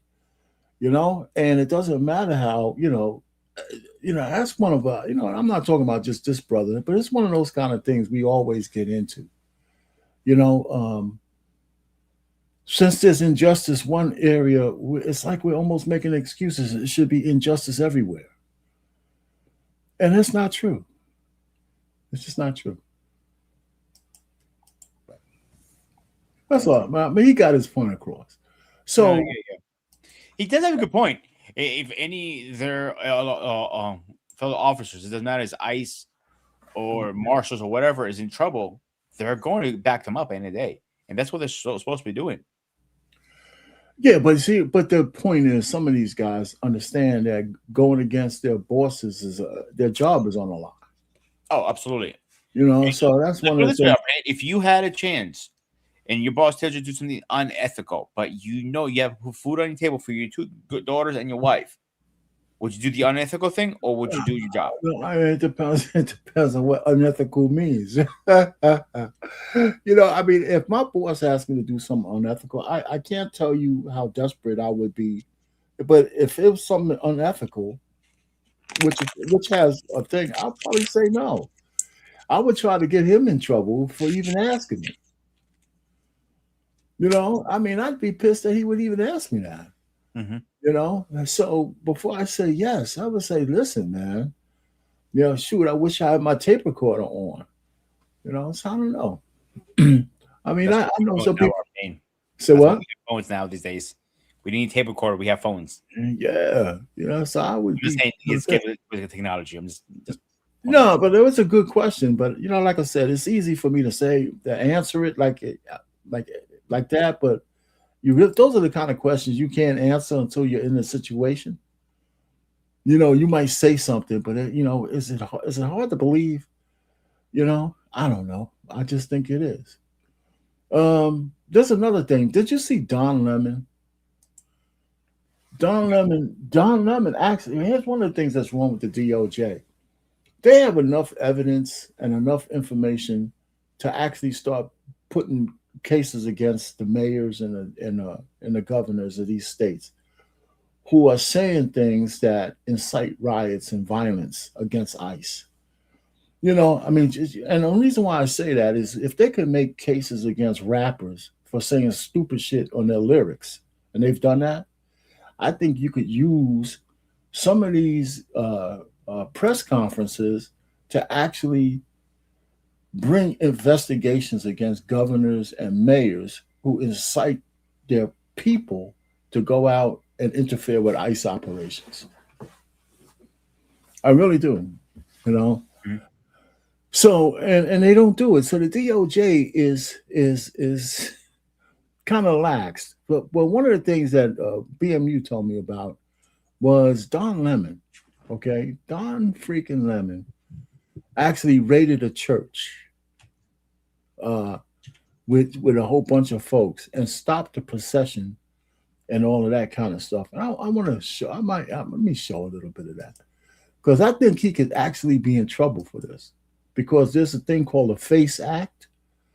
And the FACE Act says that you cannot disrupt, you know, a person's ability to worship, among other things. And so he stopped his people raided a church, and they stopped the actual mass protesting. You know, and I thought you couldn't do that. And that's why he's under investigation. That's why he's under investigation. So I'm gonna show a little bit of it. I mean, Don Lemon, man. You know. Let me okay, let me do this. And he's crazy, man. I don't know why he thought he could get away with this. But he did. So I just want to show a little bit of it. Let me get this to the right spot. Right up front. All right. Now that you've seen what the protesters are up to currently, let's go back to what happened yesterday. Don Lemon and a bunch of co-conspirators stormed into a church service, and this is exactly what took place. Here is behind-the-scenes look of someone who was an attendee at the church. Take a listen.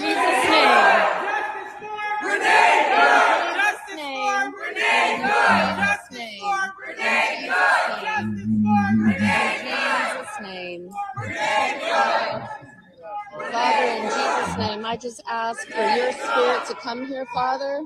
I ask for your spirit to come here. I ask for your spirit to come here. I ask for you to have your presence here, Father. I ask for you to be here, Father, in Jesus' name.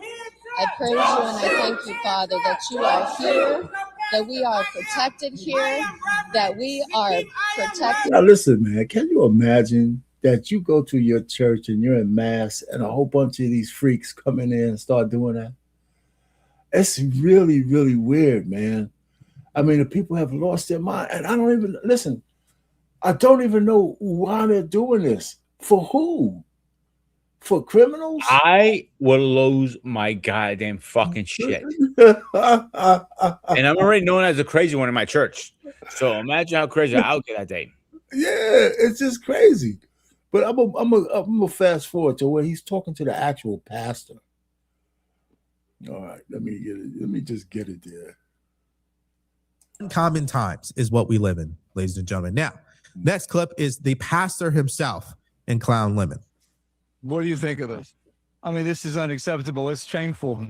It's shameful to interrupt a public gathering of Christians in worship. Right. But there were folks who will. I have to take care of my flock. Okay, but listen, we live in there's a constitution in the First Amendment to freedom of speech and freedom to assemble and protest. We're here to worship. We're here to worship Jesus because Don Lemon can't be this asshole. You got freedom of speech. Doesn't give you freedom to do anything you want. See, personally, me, if that was me and he was talking to my priest, Father Costantino, this guy would be knocked out right in church. I would bury his teeth right, make him a permanent member of the floor of the congregation. Well, listen to some more. that's the hope of these cities. That's the hope of the world is Jesus Christ. I want to be very respectful. Please don't push me though. We're here to worship Jesus. First of all, he's in the fucking guy's face. And he said, I'm being respectful and don't push me. I mean, you know, at first he grabbed the dude. I mean, Don Lemon's out of his mind. Yeah, he wouldn't be touching me or my priest. I'll be honest with you. Oh, you're gonna sit beside me. You're gonna see me on the 10 o'clock news. So like, and they're gonna ask me on news. I thought Christians don't do that. I'll go like, yeah, I'm not that type of Christian. Let me ask you a question. Why is he holding it together so well? Yeah, that's why we're here. Yeah. Okay, that's why we're here. That's what we're about. Don't you think Jesus would be understanding and we're about love these folks? We're about spreading the love of Jesus. But did you try to talk to them as a no Christian? One is willing to talk. Okay. I have to take care of my church and my family, so I asked that you actually would also leave this world. You don't want us to chronicle what happened? Let's here to worship. I'm always worship. I'm a Christian. We're here to worship. Yeah. We're here to worship. Okay. Thank you very much. I appreciate it. Man. He's lucky. He's lucky. I'll be honest with you, Rain. He's lucky because if it was anybody else who didn't have patience, like my priest, Father Costantino, probably done the same thing. You know, I'm not saying all priests are like that. What's going on, dude? But I would say one thing: he's lucky he has his teeth in one place right now. If you busted through my church, or the Greek Holy Cross in Strasbourg, I tell you one thing. You're not walking out. Promise you that much. At this point, it's self-defense.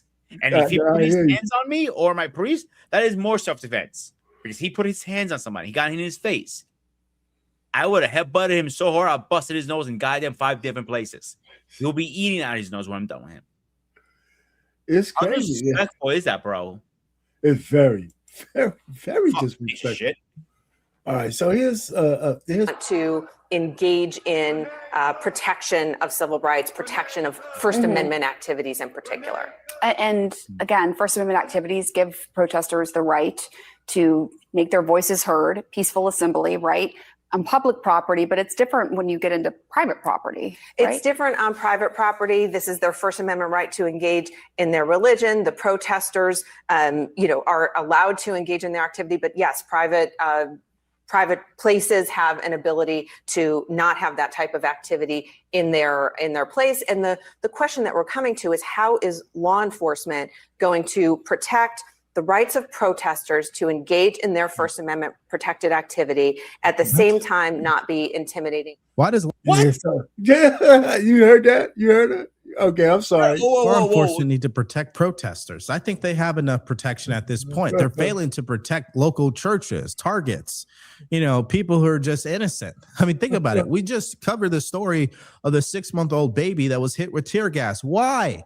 Because the police department is nowhere to be found. They're not in control of their streets. Imagine that. You work for the St. Paul Police Department or the Minneapolis Police Department. You're not even allowed to have control over your own jurisdiction. What you was gonna say? What was you gonna say? First of all, this doesn't fall under first, second, third. Oh, they got that 10 and they're fucking right. This is fucking private property. If you step on my fucking property, it's game on, motherfucker. It's game on. So crazy, that's number one. Number two, you tell them freedom of speech. You can shove that 5 minute freedom of speech so far up your fucking ass. like fireworks will be coming out of your goddamn fucking mouth. It's crazy. Churches are not under the same category. Same thing like Christians cannot protest in Hamas or whatever the fucking Muslim shit is called. Fuck you. You know what, man? I'm just trying to say, man, it's gotten so far out of hand that, in these blue states, they don't know what's up. We don't know what's up. Okay, so here's this thing. This is a short one I'm going to show you. A real short one about the FACE Act, right? And the FACE Act is, something I think we should know about. I didn't even know about this until Don Lemon did what he did. And I don't know why, he's not, they're investigating him. And I think he should get put in jail. I mean, or he should be tried. This law was created to protect girls going in for abortion. You are not allowed to scream. You're not allowed to get on a bullhorn. You're not allowed to call out to the people walking in. You're not allowed to intimidate them or try to interfere with what they're doing. I didn't realize that inside of that act, it included one other place: houses of worship. Let me read the law to you. There might be some of you that want to listen real close for what's coming. It says, whoever by force or threat of force or by physical obstruction intimidates or interferes or attempts to intimidate or interfere with any person lawfully exercising their First Amendment right of religious freedom at a house of religious worship shall be subject to federal criminal penalties. Now, all right. So what we saw from Don Lemon, do we even, he's guilty.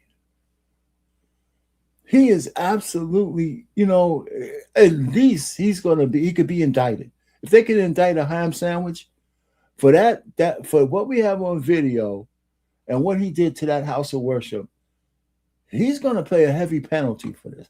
The problem is the DOJ is full of pussies. They are not doing what they're supposed to do. They sell a lot of wolf tickets, right? My girl Caroline Leverett could come out and she'll say all this shit. The president is the only guy who's standing on business. He said he talks a little bit too much, but when he says shit, it generally happens, right? But the DOJ, what's her name? Pam Bondi. She's soft, man. I mean, they talk a big game, but with Don Lemon should be in cuffs tonight. They say that there's a lady saying they're investigating, they turn this on. The investigations are bullshit. Nobody does perp work for all the fraud that we've seen, right? They could arrest 1 million Somalis, but I want to see the people who set up these organizations with no oversight. They should be criminally liable, right? Where the Minnesota legislators being indicted for the fraud.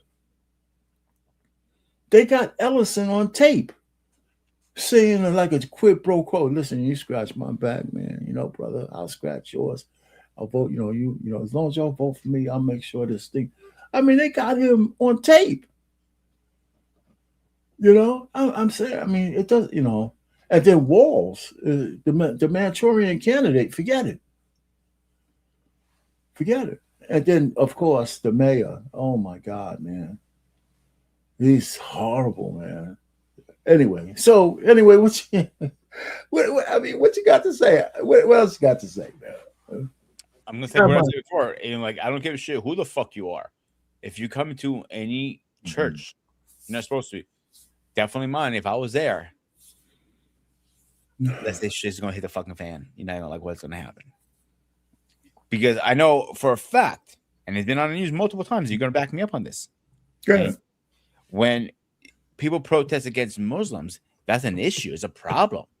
But nobody acts out when it happens to Christians. Oh, yeah. Well, yeah. So fuck you to that. Not to you, to them. No, I know what you mean. Hey, well, what do you think? So now that you mention that, what do you think about the president bombing those ISIS for killing the Christians over in Nigeria?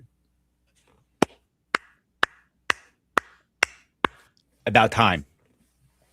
You It's don't one get thing I you- agreed on. Well, you don't get no credit for that. I haven't seen anybody from the black community saying. I yeah. actually had this long argument with David. You remember Okay. Black David, right? Yeah, of course. Yeah. Yeah. Black David meeting. It was off the air. It was we were arguing, just bullshitting, and he goes, "Nigeria is the best country in the world. Yeah. What? We have the best military in the world." And Yeah, no, he didn't say I that. called him. I called him like, "Who has the best military in the world?" Didn't have to say a word. If you can't, And I do understand where David's coming from. As a Greek myself, you want to be proud of your country. I'm like, Yes. I am proud of being Greek. I have nothing against. I'm proud of being American too. But I'll sit there. I'll be a one who say Greeks have a lot of flaws in the country in their systems. Yeah, I mean, but you just said something great, right? You have Greece has a storied history, right? You guys' history is so fucking deep. They make up parables and shit about Greece, right? They got some of those in African, but we don't have those things as widely spread. The movie The Odyssey is getting ready to come out. I might even go to the movies to see that. Oh wow! Did you know about the Odyssey coming out? I haven't heard. I haven't been keeping updated movies coming out. Yeah, that's out of Greek lore, right? They're gonna have the Cyclops and the Sirens and all that shit in there. The one thing about black folks, I think we don't take enough pride in being Americans. I don't think we take enough pride in being Americans. I want to say old black folks because I have a lot. No, that's not all. Yeah, okay, you gotta when we have these conversations, not all, right? When I speak this, I gotta say at least once. It's not all anything, but it's enough to make a difference. Right? Because there's a lot of people who hate baby boomers, like we're all fucked up, right? We all know nothing. And that's bullshit. Right? Because I know a lot of baby boomers, they're doing quite well, and their families are doing quite well too. And I think I did a decent job with my kids. They don't hate me, and they ain't no fucking pregnant baby mamas. They're educated. They make good wives for somebody. So I'm sitting back here and saying we don't have enough. But I don't think black people in general take enough pride in being Americans. We talk all this fucking bullshit about we were slaves and we did all of this shit. I grant you, all that shit is true. The turmoil that we went through. It's time to collect, but that doesn't mean we can't be proud of what American. We're supposed to be help shaping this bitch. I mean, if America rises, black people actually tend to do better. And when America falls, we get fucked up first. Right? It's funny you said that because I had that argument. I told David, if America falls, everybody's going to follow us through. Oh, now Africa is unique. We have our own thing. I'm like, no, David, people backed me up on it. And he didn't want to listen. If America falls, every other country is going to follow suit after that. Where I be at, like that. I agree with that. I agree with that 100%. America falls, the world's going to be a really fucked up place. The rate is going to be worse. Yeah, exactly. Let's say it right. It's already, for some people, it's already fucked up. But without America here, who's going to be the top dog? China? Oh, God, no. North Korea? Russia? Oh, that's even worse. Can you imagine? I mean, come on. I mean, that's why it's so important. It's the reason why we are the #1 military in the world. And I'll leave it at that. I'm not going to say more than that.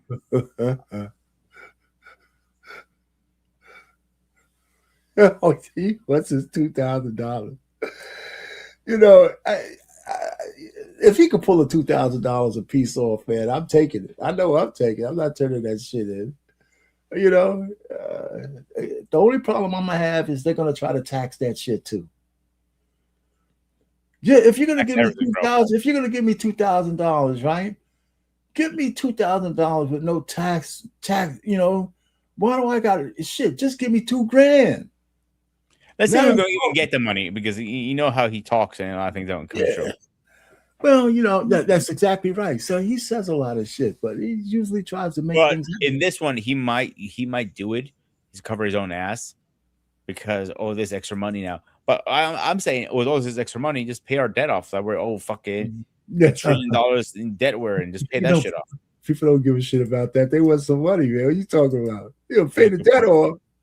But debt's going up higher and higher. It's like it won't make a couple million won't make a difference. Nah, it certainly won't. But listen, what's the consequences of where we are right now? I'm thinking that we're already at a civil war status. It's just that the bodies aren't dropping the way. I think it's going to be a different kind of civil war, and I think we're already there. Because the solution to where we are in the blue states is quite simple. Just let ICE and the police forces communicate. That's all. All this shit will stop. All the consternation, ICE doesn't have to send 1,000 people and all this kind of shit.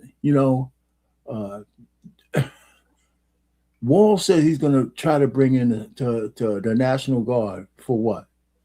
To what? To keep order or to combat ICE? Can you imagine that then the Insurrection Act, which I think the president should already do for both Portland and Minnesota, and put troops out there, and I just think we might as well peel the onion off and let's just have at it. That's one. And what's the other one? The filibuster. I think they should burn the filibuster and pass this legislation so we don't go back to some of the shit. If the liberals get the country back, it's going to be crazy. See, I was always against the whole filibuster and shutting down the government, because you shut it down, you just not solving anything. Well, they're going to shut down the government again on the 30th. Seriously? Yes. When they reopen the government, the 30th is we're going to be right back there. And now they're going to use defunding ICE as their leverage. And so ICE got funding based on the Big Beautiful Bill, which I still think was a dumb name, right? So ICE was funded, especially for 2026 and beyond, to rank up. They're hiring people like crazy, right? And they're fast tracking their training too, so there's going to be more killings and everything. Like, I agree with that part. Are we in the Civil War? I don't agree on that much. I think we're at the brink of it. We're about to get into it. I think the Civil War will be different than just us putting soldiers on this side and that side. Oh yeah, I don't think it's going to be a bullet war this time. Yeah, I think it's going to be a different kind of war, right? Because the backlash. You know what I'm saying? I didn't think of that till you mentioned that. To be honest with you, I'll give you credit on that one.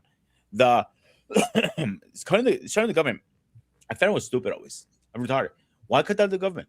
What is the point of that? It doesn't fix anything. Because these politicians still got fucking paid. Now, let me ask you a question, Payne, and tell me straight up. If you affect their paychecks, okay, we shut the government, you guys don't get paid either.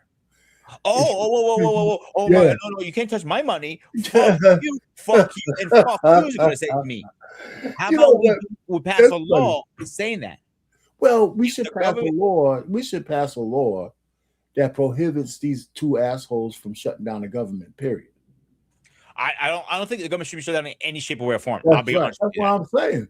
But if it shuts down, like they're trying to, you guys don't get paid either. Like these fucking poor medical workers. Yeah, but they're never going to sign that into law. You know what I'm saying? Absolutely. They're not doing that. Actually, one person from the Senate actually mentioned that after they mentioned it, but he probably voted against it too. You can't. I think if you're doing a bill, please correct me if I'm wrong here. You can't vote for it, but other people have to vote for it. So I don't think nobody voted because, like, why would I give up my paycheck if the government shuts down? I mean, sometimes they get a chance to speak from the floor, but it's not really up for a vote. It's some shit that they get to say. All I'm just trying to say is that the government itself, we only hire these people and put them in office, give them cushy jobs for the rest of their life. I mean, in terms of the money they make, to do one thing, to run the government, to take care of the people. So it's really unacceptable for any instant for the government to be shut down. I don't care if even if you're on one side, I'm on the other, and we can't negotiate, that shouldn't be a lever to shut the government down. I agree. We should just keep going on whatever the promise was before until we get to some resolution. So on the 30th, mark my words, the Republicans are going to shut the government down, and they're going to say until the Republicans defund ICE, which is something they'll never do. No. They're not going to do that. So it's not even negotiate. You can't even negotiate that. So when you tell somebody, listen, you gotta, what was that? Do you ever saw Seven, the movie? Yeah, long time ago. But I did.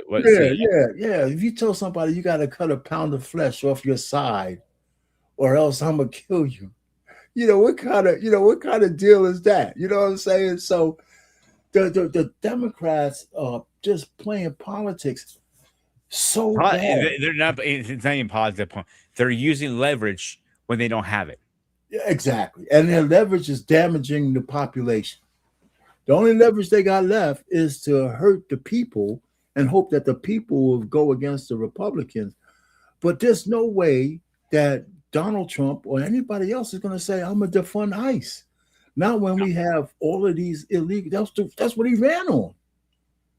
Don't forget, ICE wasn't a thing a few years ago. He put two different groups together, and that's how ICE was put together. No, you missed my beginning of my show. I went through the history. ICE was formed by DHS back in 2002. Yeah, was it that back that long ago? Right after it's a product of 9/11. Oh, I thought it was no. So more recent. ICE is only recent. It's only seemed like it's recent because they're in the shadows. The reason why we're hearing from him is because all the consternation. When Obama was president, ICE was deporting a lot of people too, but he's a Democrat. Democrats didn't have an issue with it until they came up with this bright idea that they would flood the country with illegals, feed them as much money and all this shit and gifts and shit. So in 2 or 3 years, they can make these people eligible to vote. And so they could vote the Democrats in, because the black vote has gotten so weak because more and more men are starting to say, there's nothing in the fucking Democratic Party for us. We got to get off the honestly, bro, I'll be honest with you.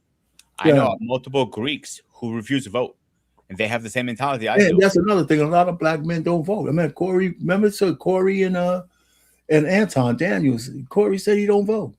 Yeah, I do vote, but most of them have my own mentality. Like, my vote won't make a difference. It's predetermined, they believe. And you know what? On a national level, I think, because there are a lot of them think on a local level, your vote absolutely makes a difference. Because, you're in a local level, we're putting those politicians who make local laws, the people who say what could be taught in your schools, all that shit's local in the states. It's even more important than the governors, right? So if you don't vote or try to learn who these people are and what kind of mindset they have, and most people don't. I know I'm not really great at it. I just went to a few different like town halls and shit. I said, man, I'm living in a real fucked up place. You know what I'm saying? God, this whole situation we're in between here in our own backyard and overseas is going on. We already said so. Where might start or restart or whatever. I think World War III is right at the brink too. To be honest with you. Oh man, so that one will be with bullets. I don't know, man. Hopefully, I think what the reason why we're not at World War III just yet, and I don't think it's as close as people think, because everybody wants to live. I don't think it's gonna be with bullets. To be honest with you, Then it won't be World War III. I think it's going to be What with it will be with what? Droid, technology more, nukes and all that stuff. I think it'll be a push of a button more than anything nowadays. Yeah, but what I'm saying is there's no coming back from that. I'm not disagreeing one bit. I agree. Same thing with World War II. That's what I'm saying. I know.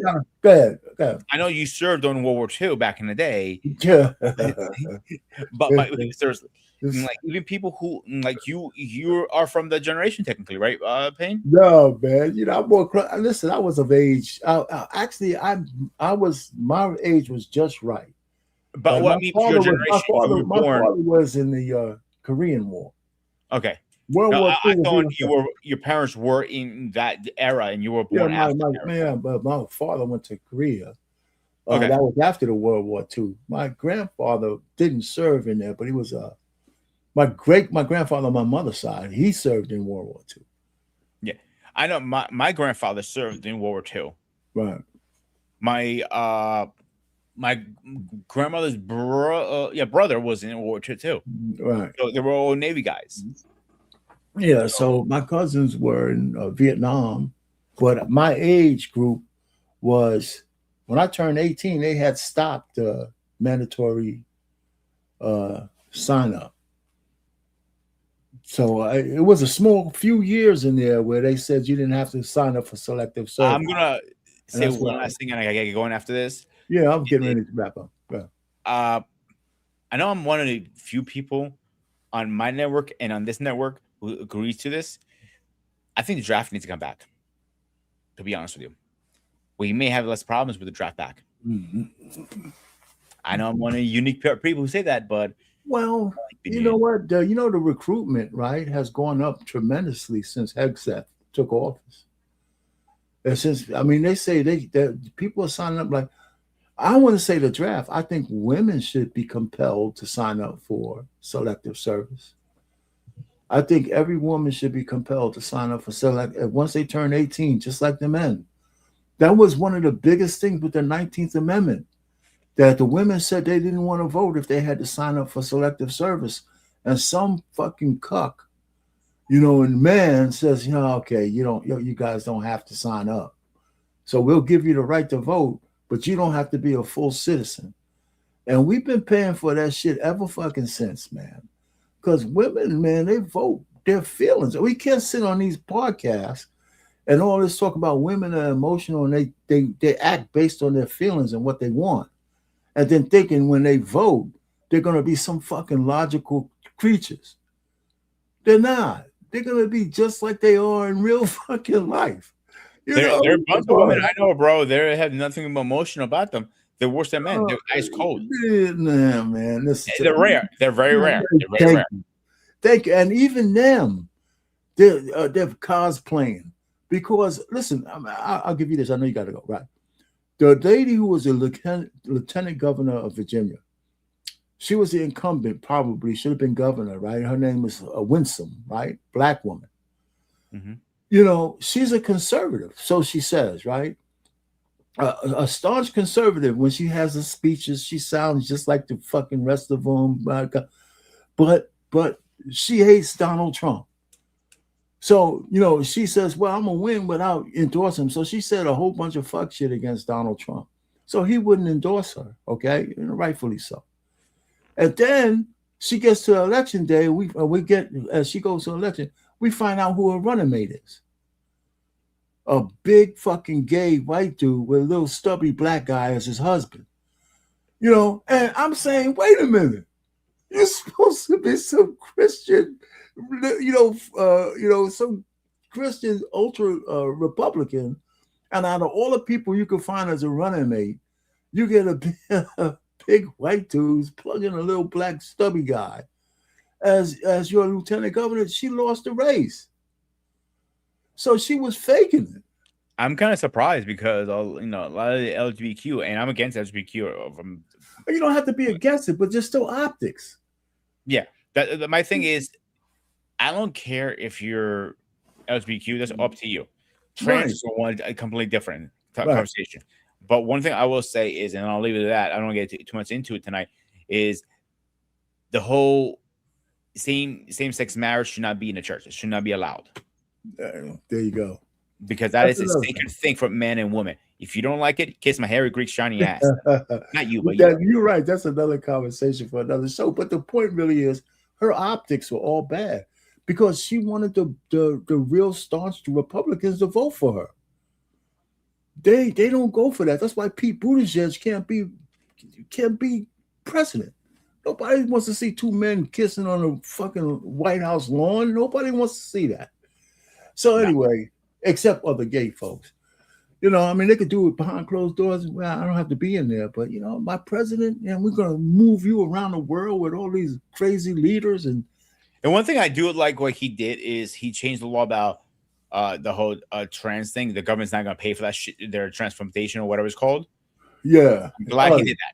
Yeah. It should have been done a long time Yeah, ago. people are fighting that. So, man, listen, I'm getting ready to go out. Man, thanks for coming up, Pete. Anytime, Thanks for brother. people out there, and my man, Black America.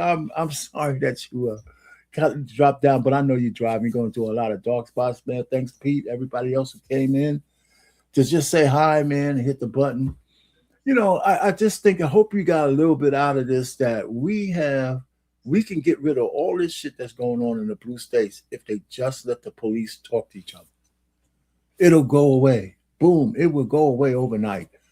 And so, and the other thing, the DOJ needs to start arresting fucking guys. Some people need to get arrested. Black man, thanks for letting me up again. I'm done. Peace done. We're out of here, man. I don't know, me end this stream. I don't know. He used to have music going on, man. But Yeah, now but he posed same thing. Like a hard stop. it's a hard stop, right? All right, man. Later on, brother. See ya, man.